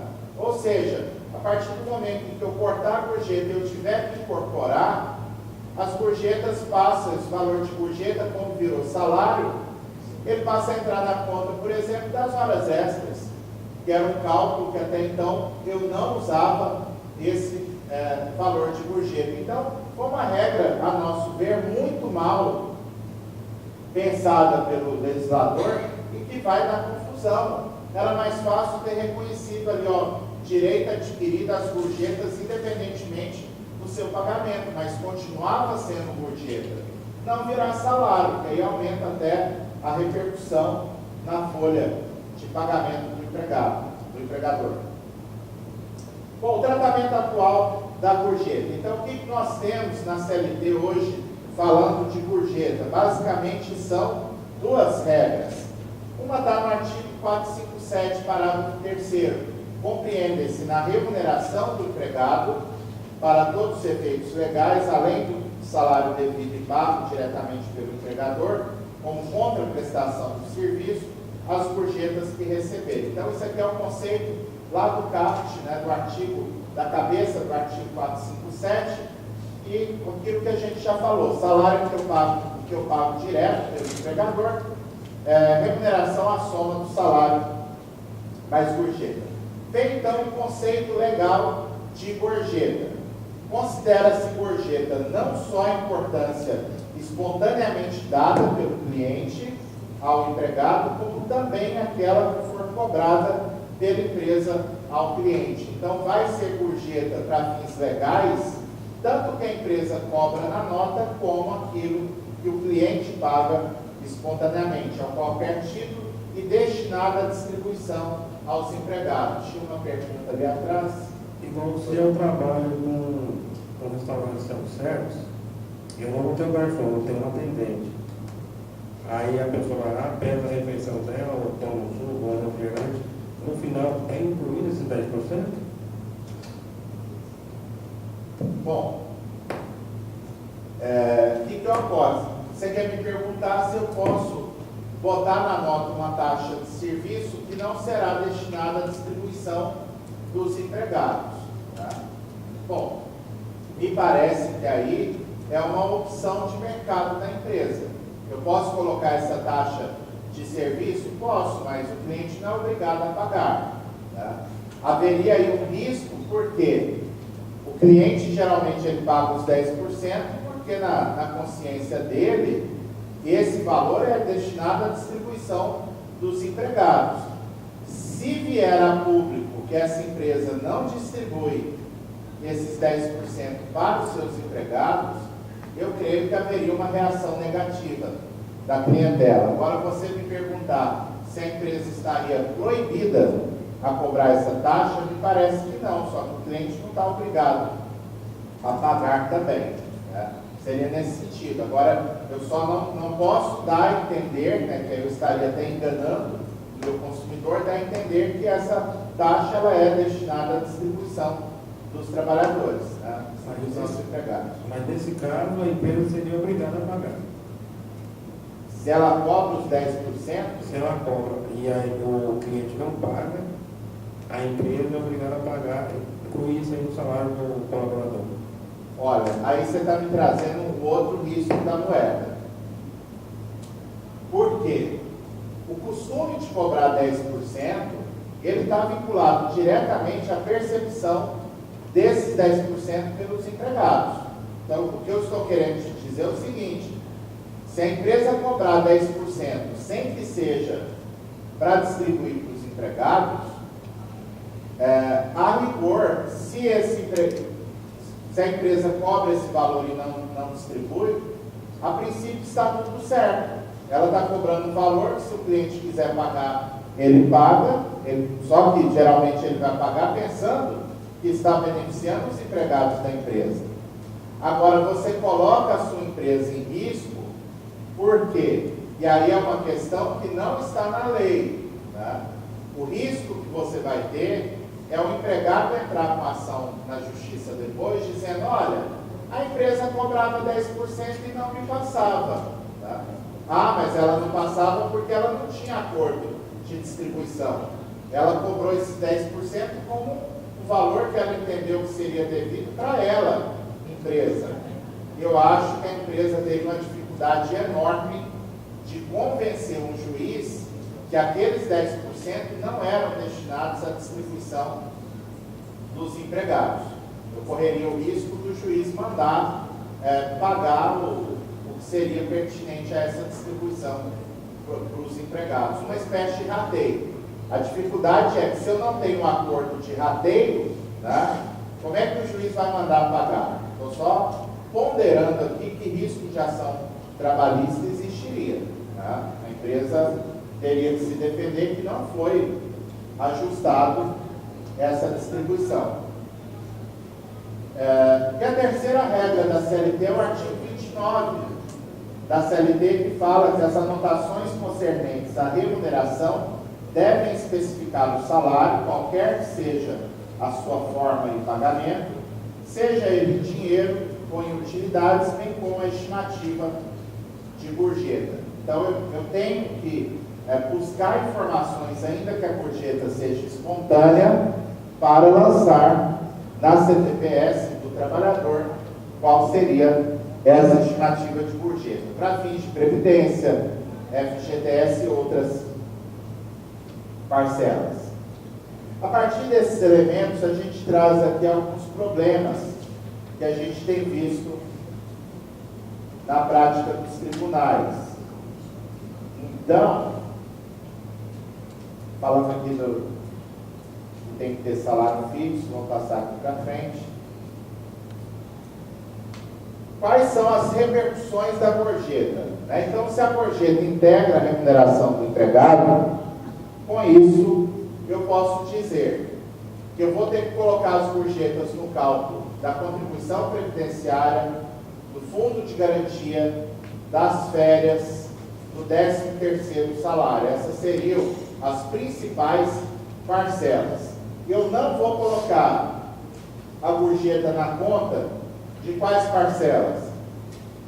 Adicional noturno, porque o artigo 73 da CLT fala que o adicional incide sobre o valor da hora de trabalho, as horas extras, porque são pagas de acordo com o valor da hora de trabalho, o aviso prévio indenizado, porque ele é indenizado de acordo com o salário que é devido para o trabalhador, e também os repousos semanais remunerados, porque a Lei 605 de 49 também diz lá nessa lei que o cálculo do repouso semanal remunerado observa o salário. Essas 4 parcelas, adicional noturno, hora extra, repouso semanal remunerado e aviso prévio indenizado, estão inclusive na súmula 354 do TST. A súmula fala que essas 4 parcelas não recebem a repercussão das gorjetas no seu cálculo. Mas não são só essas, porque teria aqui ainda, tá? A gente acrescenta a multa do 477, naquela situação em que a empresa não pagou o acerto rescisório no prazo legal, tá? Indenização adicional, eu não posso despedir o trabalhador nos 30 dias que antecedem a data base. Se eu fizer isso, eu tenho que pagar para ele uma indenização adicional equivalente ao salário dele. Essas parcelas também não gerariam a repercussão da gorjeta. Resumindo, quem optando pelo Simples Nacional, a despesa seria em torno de 43,43%, ou seja, os 20% não pagam nem a metade. Porque, na verdade, o que o legislador pensou, dos 20% ou dos 30%, foi basicamente arcar com a contribuição previdenciária. Tá? Porque se eu sou optante do Simples, eu vou pagar a contribuição de um jeito. Tá? Agora, de fato, a conta não foi matemática, né, de pensar que os encargos trabalhistas geram tantos por cento de acréscimo. Isso seria o ideal, né, já que a lei veio justamente para estimular a formalização das gorjetas. E para isso, não é razoável que essa conta seja furada, né, que o empregador continue ainda despendendo valores para quitar esses encargos trabalhistas. Né? Com certeza. Bom. Só uma perguntinha. Pois não.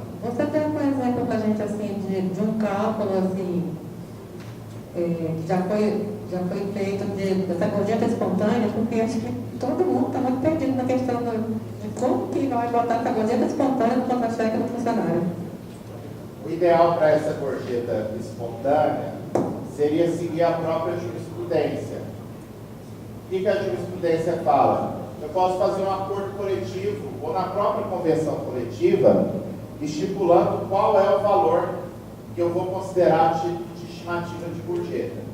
No material a gente colocou vários julgados do TST em que isso tem sido validado. Tem um só que a gente colocou que saiu dessa regra geral, mas porque era e ainda assim discutível. Tá?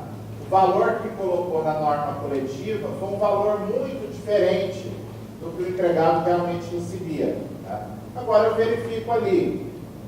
Eu posso, de repente, classificar os estabelecimentos por zona geográfica da cidade, por tamanho de empregados, que conheceria uma forma de medir o tamanho do estabelecimento, e eu fixo um patamar ali na negociação coletiva. Olha, para pequenos estabelecimentos de tal forma, a gente considera aqui, sei lá, R$300 como sendo a estimativa de gorjeta, e faz uma escala até chegar ao estabelecimento maior, porque de fato eu não tenho como, na gorjeta espontânea, saber exatamente o valor que o empregado recebeu. Né? Imagina você perguntar para o empregado, né?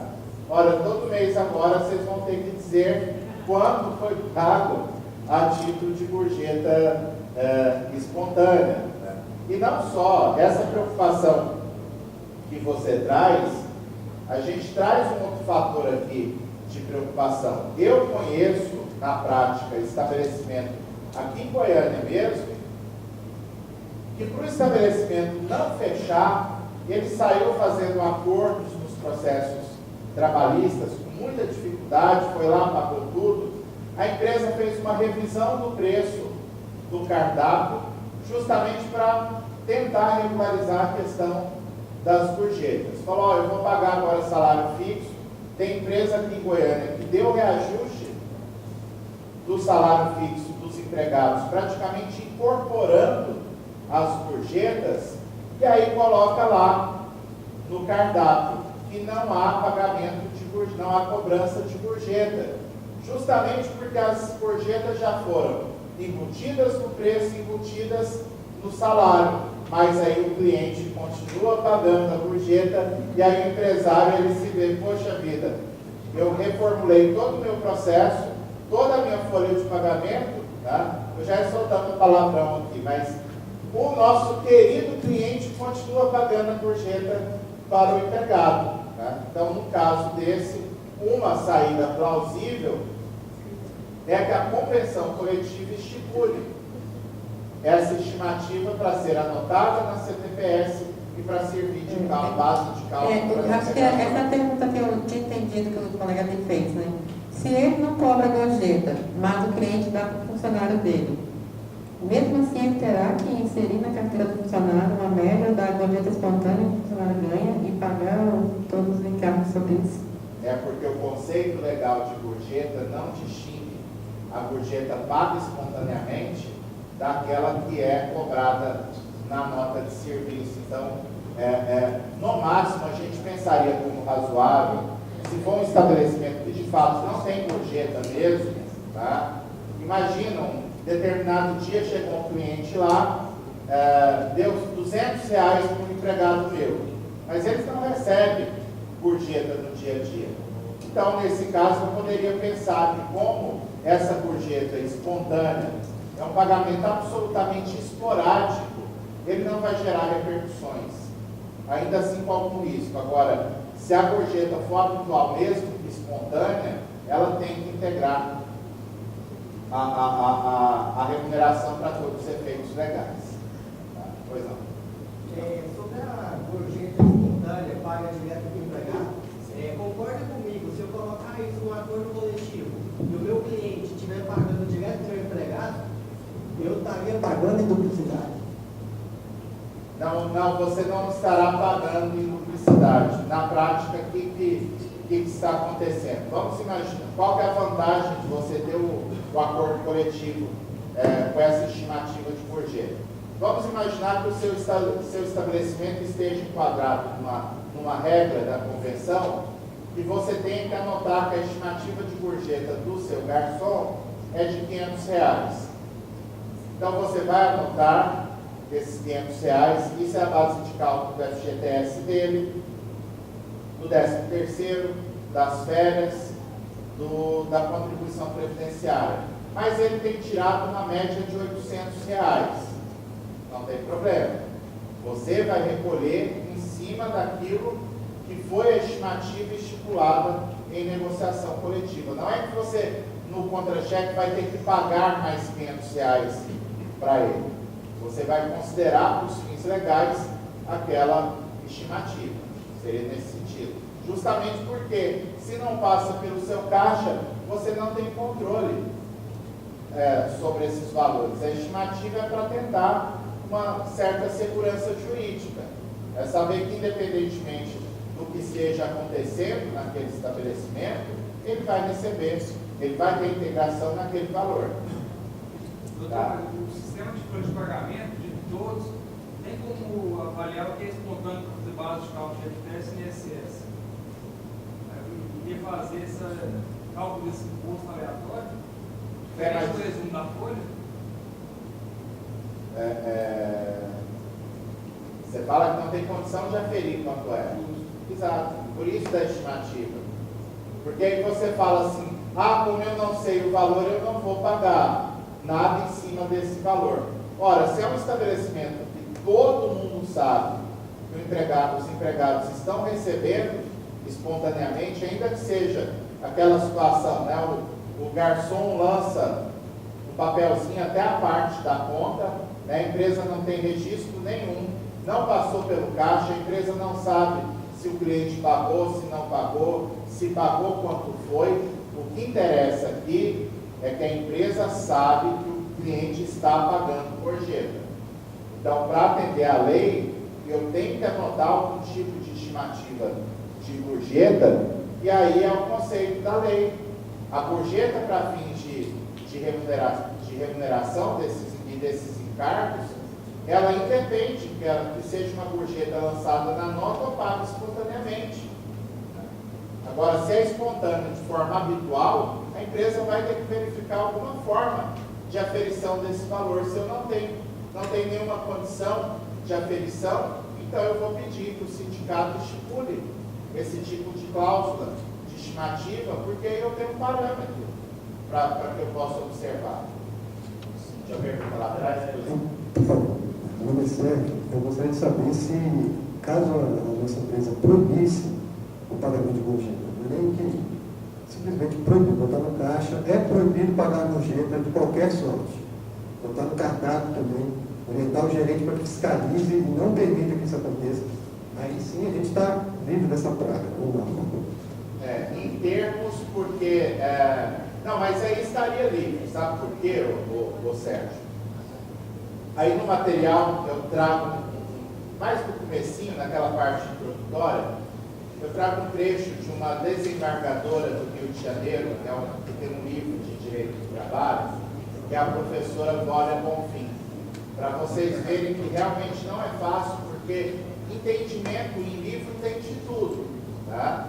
Então a professora Glória, a partir dessa pergunta sua, Sérgio, ela faz uma diferenciação: gorjeta ilícita da gorjeta proibida. Ela fala que a gorjeta ilícita é essa pejorativa, que tem o caráter da propina mesmo. O empregado está fazendo coisa errada para prejudicar o empregador. Agora, a gorjeta proibida, não. Eu não estou prejudicando o empregador. Agora, a empresa, dentro do poder de organização do empreendimento, a empresa pode sim proibir os empregados de receber gorjeta. E aí você me pergunta, se é proibido ele receber? Ora, se é proibido ele receber, não pode ter repercussão jurídica, porque ele está praticando aqui uma falta contratual. Ele pode ser punido, né, com advertência, com suspensão e até justa causa, por estar descumprindo essa regra do empregador. Mas aí vem a professora Glória Bonfim, e nesse ponto eu não concordo com ela. Ela diz o seguinte: a empresa pode dispensar o empregado por justa causa porque ele não está cumprindo as regras da empresa, mas vai ter que pagar a repercussão da gorjeta porque, afinal de contas, falhou a fiscalização e aí é o risco da atividade econômica. Eu tenho pavor desse tipo de entendimento, tá? Por quê? Para mim, o que é uma falta do empregado não pode gerar repercussão no direito trabalhista. Eu lembro um processo que eu julguei muitos anos atrás, era uma funcionária de um banco pedindo hora extra, só que ela foi despedida por justa causa, porque ela dava o golpe do centavo. O que é o golpe do centavo?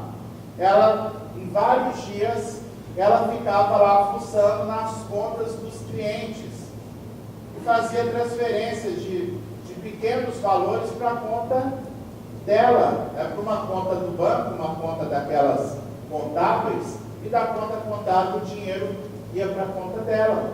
E realmente ela fez hora extra, mas na hora de julgar hora extra, eu julguei da seguinte forma: nos dias que tem relatório do banco constatando que ela praticou a fraude, ela não vai receber hora extra.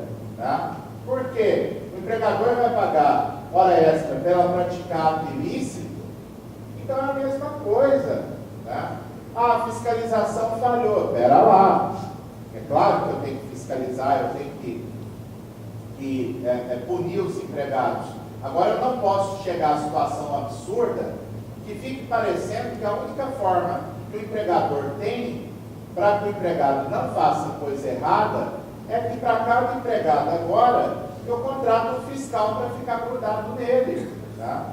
Então, isso seria absurdo. Então, se eu proibir as gorjetas, eu não tenho dúvida em afirmar que essa gorjeta não pode integrar a remuneração, porque é objeto de uma falta que o empregado cometeu. Agora, se a empresa realmente foi desleixada, a empresa sabia, tinha consentimento, tinha conhecimento, que todo mundo lá recebia gorjeta, aí a empresa vai ter problema, porque ela proibiu no gogó, mas na prática ela permitiu que o pessoal recebesse essas gorjetas. Se furar a minha dúvida, só para fazer uma complementar. Vamos lá. Então, se eu proíbo as gorjetas, para que eu incorpore isso no salário, se eu tinha falado sobre a média dos últimos 3 meses, essa regra é... No caso, 12 meses pela lei, né? Os 3 meses na convenção coletiva. Aí estaria a pergunta. Então, existe uma regra do quanto tem que ser feita a média. Isso. Não há uma negociação tipo, eu quero te contratar pagando X. Aí eu vou ser aceitar a minha oferta que eu entrei no lugar. Isso não... Bom, o salário proibindo a gorjeta, sim, eu posso fazer isso. O salário aí você não pode receber mais nada. Se o cliente oferecer gorjeta, tem que recusar. Olha, agradeça educadamente, mas a casa não permite esse tipo de pagamento. Acho que a pergunta ficou bem clara. Para que eu calcule o valor a ser incorporado no salário, qual é a regra? Existe uma regra? Se a gorjeta passa no meu caixa, é exatamente o valor que o empregado recebeu de gorjeta. Porque eu sei quanto ele recebeu. Vai para o contra-cheque, vai para os demais encargos. Agora, se a gorjeta espontânea que não passou pelo meu caixa, aí tem que ser uma estimativa, é aleatório. A empresa, dentro do que ela conhece do seu estabelecimento, ela vai estipular e anotar na CTPS qual é a estimativa, e se ela não tiver condição de aferir, ela pode pedir o sindicato, para que em norma coletiva fique fixado esse patamar, seria nesse sentido. Tá? Mas é complicado mesmo, quando as gorjetas são espontâneas. Essa é a minha pergunta também, porque assim, como eu tenho um histórico em contra-cheque do funcionário de gorjeta, e esses valores são diferenciados assim, por horas trabalhadas, então assim, cada um tem uma média diferente, 12 meses. Tá. Então tem que botar para cada funcionário a média dos últimos 12 meses deles? Isso. Se o valor é individualizado, é como se fosse uma comissão por vendas, né? Aquilo que ele realmente recebeu por média, pode ser que seja a estimativa da norma coletiva. Eu contrato um novo funcionário, aí eu tenho que fazer a anotação na CTPS dele, né? O que eu anoto na CTPS dele? A média da média dos funcionários? Você fala um novo empregado. Né? Bom, um novo empregado, se for gorjeta que passa pelo meu caixa, eu posso anotar um valor que eu tenho uma expectativa que ele vai tirar no contrato de experiência, que a gente pense que aquele garçom ainda está em fase de prova. Tá? Então, não, e aí depois eu mudo essa média se eu verificar que ele está tendo um resultado além daquele que eu espero. Porque aqui são duas situações distintas. Na carteira eu anoto uma estimativa, mas se o dinheiro passa pelo meu caixa e ele tira mais do que eu estimei, para o contra-cheque dele vai o valor integral do que ele recebeu de gorjeta. Eu só uso a estimativa para registro e para recolhimento, valor fixo da estimativa, nas hipóteses em que as gorjetas são espontâneas, porque se não passa pelo meu caixa, eu não sei o valor. Outra situação também, assim, eu vou estar numa situação ilegal, assim, se eu faço uma anotação de um gorjeta espontânea lá, uma média, né, na CTPS, porém, o salário dele é menor do que aquela média que eu coloquei na CTPS dele. Isso pode acontecer. Pode. Mas aí, se acontecer, a gorjeta passa pelo meu caixa, eu tenho os contra-cheques para provar. E a estimativa, na verdade, é que foi superdimensionada. Agora, se for a gorjeta espontânea, aí eu vou ter uma dificuldade maior. Você me pergunta, eu posso retificar a CTPS dele? Posso. Mas haveria algum risco do empregado, só que ele vai ter que mentir na justiça. Ele vai ter que mentir dizendo que ganhava mais do que você estimou na CTPS. Isso pode acontecer. Professor, não sei se eu entendi bem, mas o senhor sugeriu de colocar uma cláusula na convenção, fazendo essa tabela de estimativas, né? Sistema de pontos para fins de reflexo. Mas talvez não fosse razoável, não sei se eu estou errada, na minha opinião, porque cada casa tem suas peculiaridades. O faturamento vai variar muito de uma casa para outra, não se compara, né? Então, talvez fosse mais razoável colocar num acordo coletivo, o senhor não acha? Justamente porque senão você coloca uma média muito baixa e comprova-se que o faturamento é muito maior, o valor das gorjetas também, e aí vai ser passível de nulidade isso aí nos tribunais. O que a gente tem visto é o sindicato sempre botar para baixo. E aí eu penso, olha, como realmente são valores que não são de controle da empresa, seria razoável. E seria importante frisar, tá justamente aqui nesse item, a nossa jurisprudência vai toda caminhando no sentido de que, se o sindicato aceitou um valor de estimativa, essa estimativa é soberana. Então, o que nós temos aqui que eu comentei é um julgado de uma turma, de um ministro do tribunal, uma turma que tem um viés mais protetivo, que veio dizer, não pode, não. A estimativa tem que ser mais ou menos o que ele recebe. Agora, em geral, vamos pensar assim, eu botei lá R$300, mas na prática ele recebia 1.000. Está valendo, porque a negociação coletiva aqui está botando um patamar de segurança jurídica. Eu reconheço que o acordo coletivo seria melhor porque eu avalio as particularidades daquela empresa, né? Mas a gente tem visto que na jurisprudência tem passado algumas convenções que são validadas também pela justiça.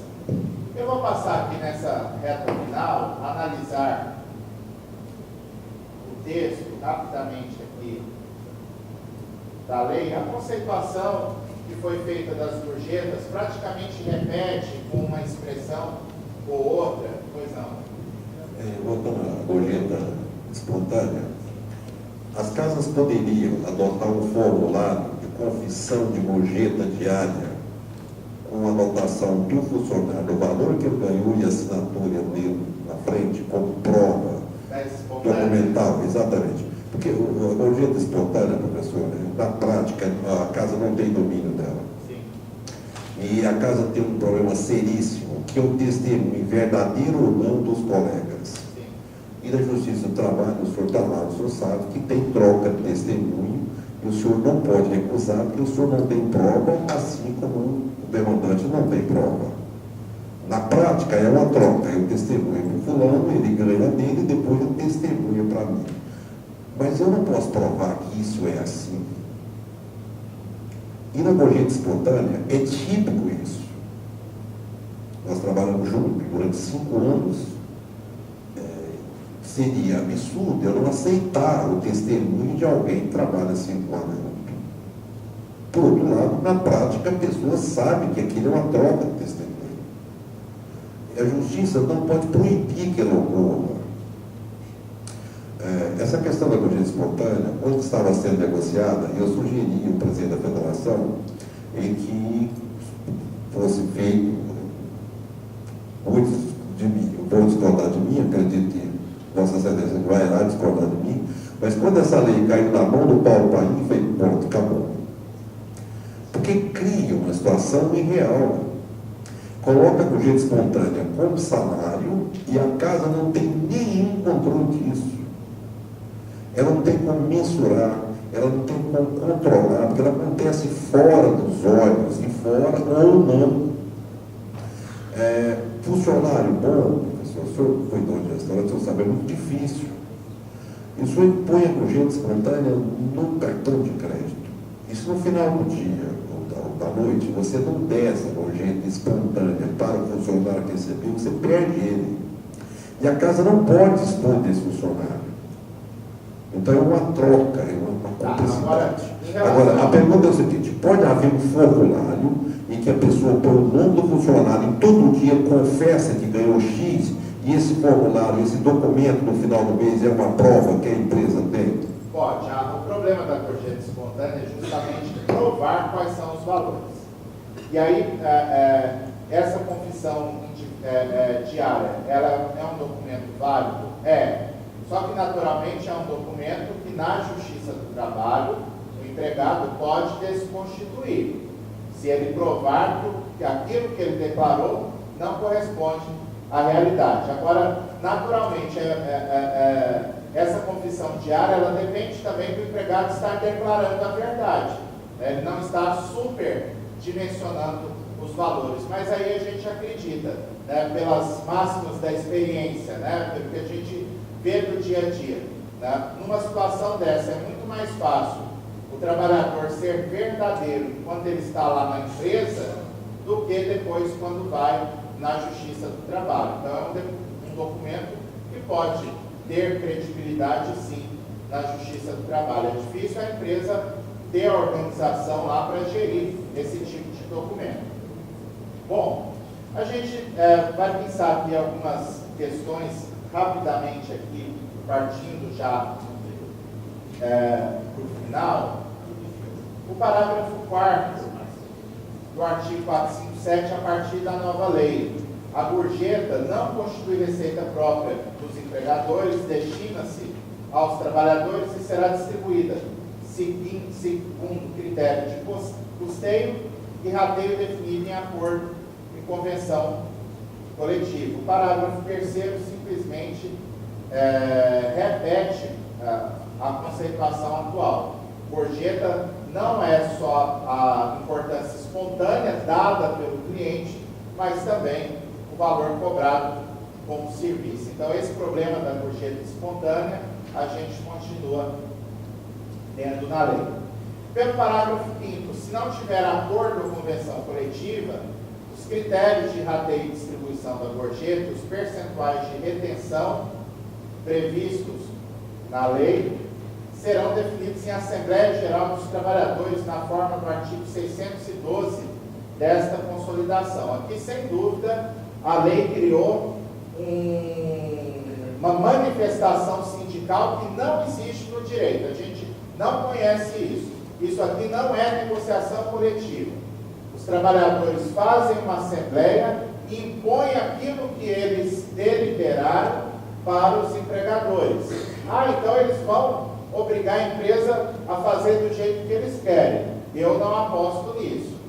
Justamente, e aqui está o perigo, porque se não tem o sindicato no meio, é muito possível que uma empresa ou outra ela consiga exercer algum tipo de pressão sobre os empregados. Não que seja generalizado, mas no caso esporádico isso pode acontecer. O sindicato endureceu na negociação coletiva, então vamos fazer uma assembleia aqui dos meus empregados. A rigor, isso seria válido porque está na lei, mas como a gente disse lá no começo, isso não é negociação coletiva. Então, as empresas que cobram a gorjeta deverão, primeiro, para as empresas inscritas em regime de tributação federal diferenciada, lançá-la na respectiva nota de consumo facultada a retenção de até 20% da arrecadação correspondente, mediante previsão em convenção ou acordo coletivo de trabalho, para custear os encargos sociais, previdenciários e trabalhistas derivados da sua integração à remuneração dos empregados, devendo o valor remanescente ser revertido integralmente em favor do trabalhador. 2. Para as empresas não inscritas em regime de tributação federal diferenciada, lançá-la na respectiva nota de consumo, facultada a retenção de até 33% da arrecadação correspondente, mediante previsão em convenção ou acordo coletivo para custear os encargos sociais, previdenciários e trabalhistas derivados da integração. E anotar na CTPS, no contra-cheque de seus empregados, o salário contratual fixo e o percentual percebido a título de gorjeta. Naturalmente, aqui eu tenho controle sobre esses valores, que são valores que a empresa está cobrando. Parágrafo 7. A gorjeta, quando entregue pelo consumidor diretamente ao empregado, terá seus critérios definidos em convenção ou acordo coletivo de trabalho, facultada a retenção. Então, esse acordo aqui é o acordo de estimativa que a gente mencionou. O acordo de estimativa para fixar qual que é o parâmetro, quanto que eu vou considerar aqui, quanto será, como é que será o rateio aos empregados, se tiver distribuição por pontos, e também o percentual de rateio a ser dirigido à empresa. As empresas deverão anotar na carteira de trabalho o salário fixo e a média dos valores das gorjetas referente aos últimos 12 meses. Essa redação aqui ficou uma lástima, porque eu não sei 12 meses a partir de quê? Os 12 meses é esse mês que eu vou pegar a carteira de todo mundo e anotar qual foi a média que eles receberam nos últimos 12 meses, para a partir desse parâmetro a gente cumprir a legislação. Me parece que é isso, tá? Nesse momento inicial da lei, eu fazer a anotação média duodecimal, né, ou seja, dos últimos 12 meses, da gorjeta que vem sendo paga aos empregados, mas ficou uma redação estranha. Professor, a gente sabe que já vai entrar na parte da próxima semana, mas vai demorar um pouco ainda para esses acordos serem. Vai demorar um pouco ainda para os acordos poderem ser realizados, né? Na prática, o que as empresas elas podem fazer para assim, se proteger dessa situação até que sejam feitos esses acordos? Nada. Infelizmente, a resposta é que não há mecanismo de proteção. A lei remete à possibilidade de retenção, de flexibilização dos critérios de distribuição, a negociação coletiva com a Assembleia. O que pode ser feito como paliativo é usar aquela ressalva lá do parágrafo 5º. Enquanto não houver acordo e convenção coletiva, a Assembleia dos Trabalhadores fixa o critério. Então, a empresa pode tentar conversar com os empregados com um mínimo de segurança. Não estou dizendo aqui que todo mundo vai ficar tranquilo, porque eu tenho dúvidas acerca da segurança dessas manifestações unilaterais dos empregados. Mas seria um paliativo. Enquanto a empresa não faz o acordo, que sugira aos empregados que a empresa está disposta a aceitar uma deliberação deles, de qual é o percentual de retenção, de qual é o critério de distribuição dos pontos de gorjeta. Seria a única medida que se pode tentar até o acordo de convenção. Oi? Isso está obscuro na lei, porque o artigo 612 da CLT, ele trata da Assembleia do Sindicato. Tá? Então, eu quero até... Não, eu tenho o artigo 612. Então, vejam só aqui. Os sindicatos só poderão celebrar convenções ou acordos coletivos por deliberação de assembleia. Então, essa assembleia é a Assembleia mesmo Geral. Só que o 612 fala tanto da Assembleia Geral para a convenção coletiva, como ele fala de Assembleia Geral para o acordo coletivo. Tá? Agora, o duro é pensar que para seguir o artigo 612 à risca, eu tenho que ter convocação de Assembleia pelos sindicatos dos trabalhadores. Tá? Ah, mas eu não tenho poder, então eu posso sugerir aos meus empregados, olha, a gente quer regulamentar aqui a questão das gorjetas, mas a sugestão é que vocês formulem um requerimento lá no sindicato, até porque todo sindicato, isso é sem exceção, sempre tem lá uma cláusula estatutária de convocação de assembleia quando a própria direção se recusa. Então seria um paliativo. Claro que com muito cuidado para que eu não assuma um risco da empresa estar sendo acusada depois de uma conduta antissindical, né? De depois irem lá dizer, está tentando manipular aqui o sindicato, é dizer para os empregados, a gente quer resolver, mas para isso precisaria... ou pelo menos a Assembleia, tá? A Assembleia dos Empregados. Pois não. Já foi um pouco antes respondido, mas se eu faço uma reunião com meus funcionários, meus empregados da distribuição, faço um requerimento, faço uma protocolização lá no sindicato, isso me ampara? Até então? Olha, o que eu te digo é que a lei, da forma como ela foi criada, é impossível o cumprimento imediato. De chegar lá dia 13, vamos todo mundo fazer um acordo coletivo e estar validado. Todo esse tipo de medida criativa é uma tentativa de assegurar a empresa para não ter problema. Agora, se ele falar assim, eu estou seguro, não está.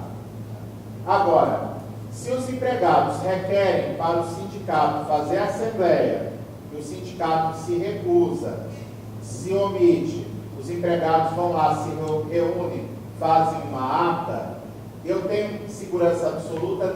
Não tenho segurança absoluta, mas eu estou num patamar muito mais seguro do que eu promover uma reunião entre os meus empregados e simplesmente comunicar o sindicato. Porque se o caminho foi o inverso, os empregados pediram para o sindicato tomar a providência que está na lei, e o sindicato se omitiu, eu tenho mais segurança depois para dizer, olha, eu quis atender aqui aos meus empregados que estipularam um critério que mesmo o sindicato não anuindo, eu entendi que era razoável. Eu não negociei nada, o que eles trouxeram para mim aqui eu cumpri. Tá? Há um risco de segurança jurídica, mas não é pleno. Tá? Professor, pois não. E com a reforma trabalhista, vai ter uma prova para a empresa? Vamos chegar lá. É o final. Tá? Vamos chegar. A reforma trabalhista alcança um outro patamar. Tá? Só finalizando aqui, a gente vai comentar. Parágrafo 8º, parágrafo 9º. Então, doutor Fabiano, oi. Desculpa, ainda nesse tópico, o nosso restaurante já, através do nosso assessor jurídico, contatou o Sindicato dos Trabalhadores. Né? Certo. No entanto, não sabemos quando eles farão essa reunião. Durante esse período, seríamos nós, fiéis depositários das gorjetas, que ainda não temos aí um critério definido para fazer o rateio. E se nós fizermos o rateio da forma que estávamos fazendo antes, podemos não ter uma legalidade jurídica. Seríamos nós fiéis depositários até que haja a definição e acordo coletivo? Não. Todo jeito tem segurança. Agora, eu fazer a retenção das gorjetas, me parece que não é um caminho bom também. Eu continuar, dos males menores, eu continuaria pagando do jeito que a empresa vem pagando até então e negocia com o sindicato para tentar retroagir a negociação, pelo menos até o início da vigência da lei. Isso seria possível, colocar uma cláusula que o sindicato reconhece como legítima e correta a forma da distribuição do pagamento efetuado até a data da assinatura do acordo. Seria uma possibilidade. Tá?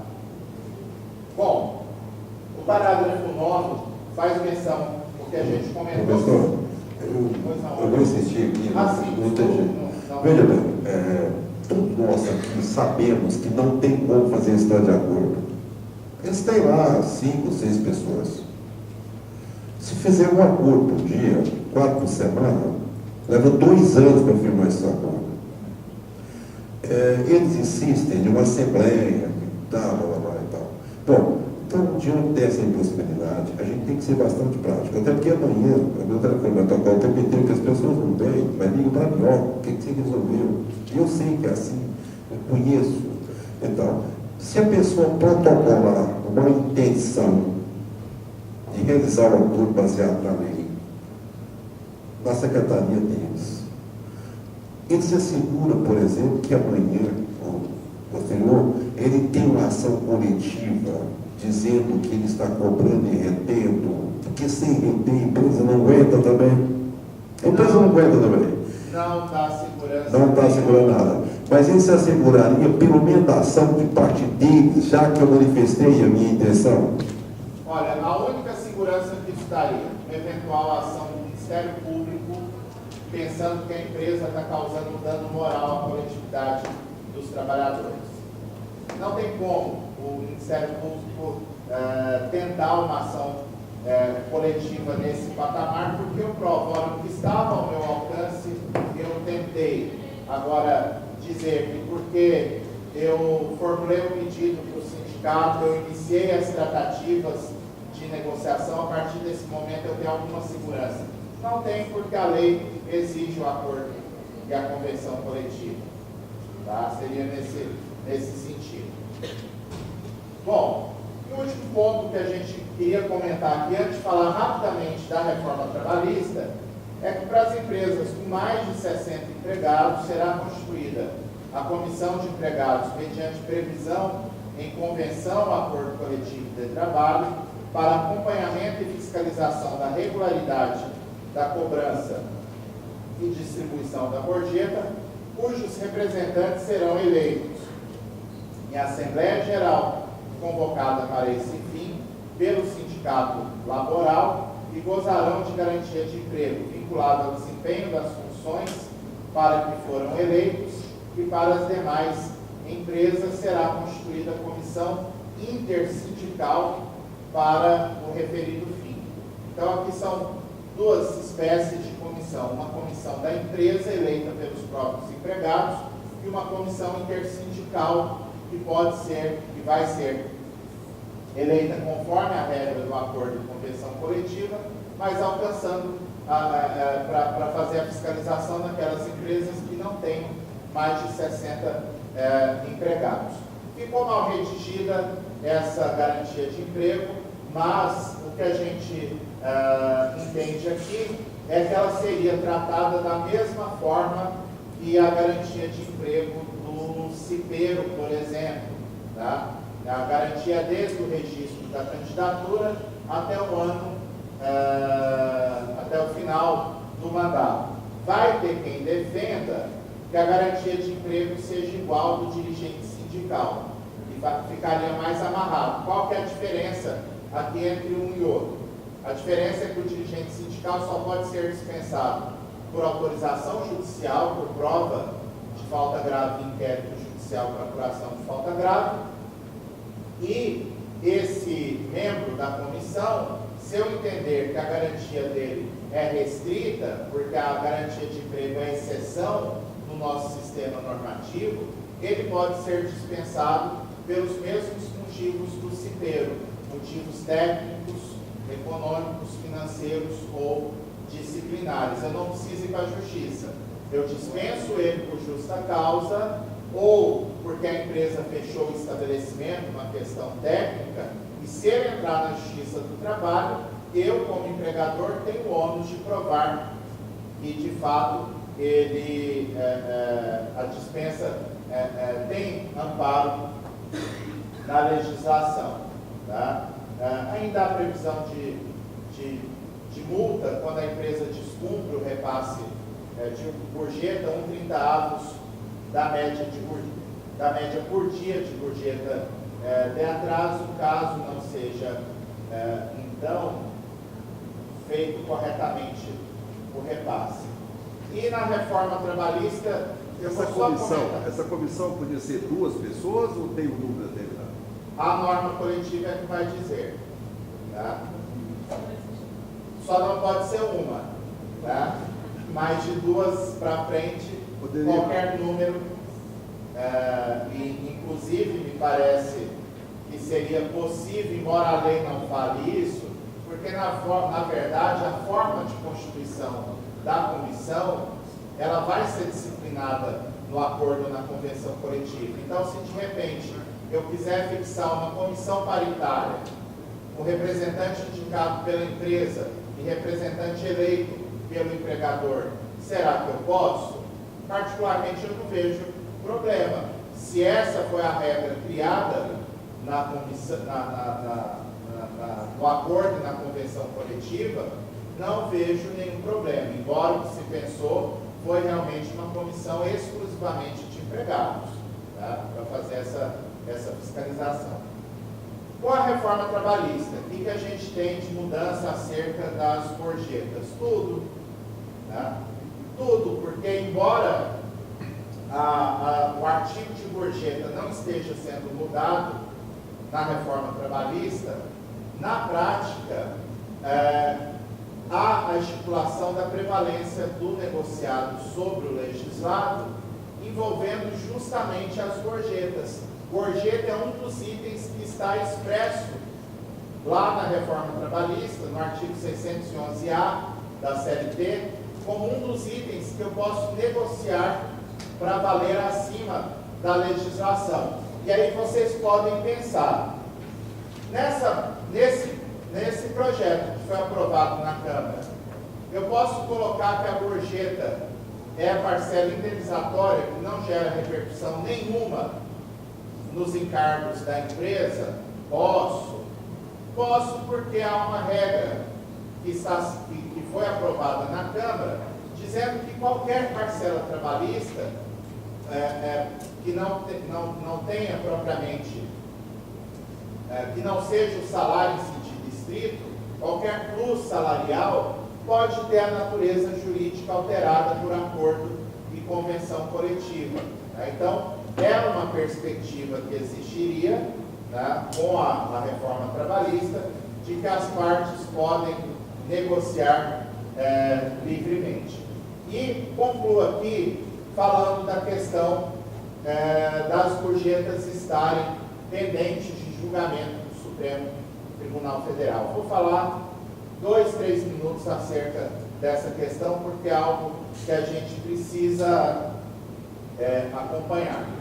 Em junho de 2015, o Tribunal Superior do Trabalho, por meio do vice-presidente, que na época era o ministro Ives Gandra, encaminhou para o Supremo Tribunal Federal um recurso que discute exatamente a validade das normas coletivas que estipulam essa retenção de gorjeta. Eu falo com muita tranquilidade, muito conhecimento desse processo, porque na época, convocado lá no TST, eu fiz a seleção e preparei a minuta do despacho que levou a questão para o Supremo. Esse processo foi no meio de 10 processos para o Supremo Tribunal Federal, e até agora, dos 10, um foi julgado. E é justamente o processo que deu maior rebuliço, tá, de muita gente comentando, que foi um processo em que o Supremo validou a norma coletiva renunciar horas in itinere em troca de outras vantagens. Então, a mesma fundamentação que o Supremo acolheu para não é nem transigir, né, nem fazer trocas, renunciar a hora in itinere em troca de demais vantagens. O mesmo raciocínio foi usado nessa questão das gorjetas. Eu, particularmente, não tenho dúvida nenhuma acerca da validade dessas negociações coletivas de retenção. A lei agora veio legitimar aquilo que, para mim, já seria válido. Por que é válido? Se a gente discutiu aqui com várias intervenções ponderadas, com conhecimento de causa de vocês, que a empresa pode proibir a gorjeta, ela pode criar a regra, o que pode e o que não pode. Então, a partir do momento que eu faço um acordo coletivo, autorizando que o empregado receba a gorjeta e vai ter a integração na sua remuneração, o reflexo no FGTS, no 13º, no FGTS, mas nas férias, mas em contrapartida, a empresa vai reter um valor para arcar com despesas administrativas, essa negociação é válida, já é a troca, já é a vantagem compensatória. E por que eu falo dessa questão do Supremo? Eu falo porque amanhã, quando começar a valer acordo coletivo de retenção, vai ter reclamante indo para a Justiça, dizendo que a retenção não valeu, porque não foi dado nada em troca da retenção na negociação coletiva. Na lógica de uma negociação coletiva tem que ter concessões mútuas. Para mim já tem a concessão mútua. A própria autorização de receber a gorjeta, que é um incremento remuneratório do empregado, já justificaria essa negociação para permitir a retenção. Então, depois eu posso passar, inclusive, para o sindicato o número desse processo, que está lá no Supremo Tribunal Federal, que discute a validade da norma coletiva de gorjeta, para que o pessoal possa ir acompanhando, né? De tempo em tempo, entrar lá no site do Supremo, ver se andou. Esse processo, o único andamento que houve até agora é que o relator, o ministro que tinha sido sorteado inicialmente, ele declinou da competência dele para examinar o recurso, porque ele entendeu que, como o recurso tratava da mesma lógica em que o Supremo validou um plano de demissão voluntária fixado em negociação coletiva por um determinado banco, a mesma lógica seria aplicável a esse caso das gorjetas, e por isso o processo foi redistribuído para o ministro Roberto Barroso, que foi o relator lá atrás desse caso do PDV, e que vocês podem entrar no site do TST. Essa semana tem uma notícia lá, que o ministro Roberto Barroso palestrou no TST quinta-feira para os novos juízes, defendendo justamente a prevalência do negociado sobre o legislado, dizendo que não precisa de lei, que a própria Constituição já impõe essa prevalência. Agora, é claro que o ministro, esse ministro do Supremo, ele aponta que existem alguns direitos do trabalhador que não podem mesmo ser negociados pelo sindicato, mas isso é exceção. O que ele fala é que não posso negociar o conceito de empregado, empregador, o registro de carteira de trabalho e as normas de saúde e segurança. O resto está valendo, porque a própria Constituição assegura o reconhecimento dos acordos e convenções coletivas. Então, esse processo que começou lá atrás com o reconhecimento da prevalência do negociado sobre o legislado pelo Supremo Tribunal Federal, a gente tem a impressão que culminará agora com a aprovação da reforma trabalhista. Eu, particularmente, sou crítico de vários pontos da reforma, que vão aumentar o número de demandas na Justiça do Trabalho, vai estimular o conflito entre empregado e empregador no lugar de pacificar, mas algumas questões que, de fato, dentro das apreensões do setor produtivo, estão sendo resolvidas na reforma trabalhista. Bom, era o que eu tinha a dizer até então, fica à vontade, à disposição para mais algum questionamento.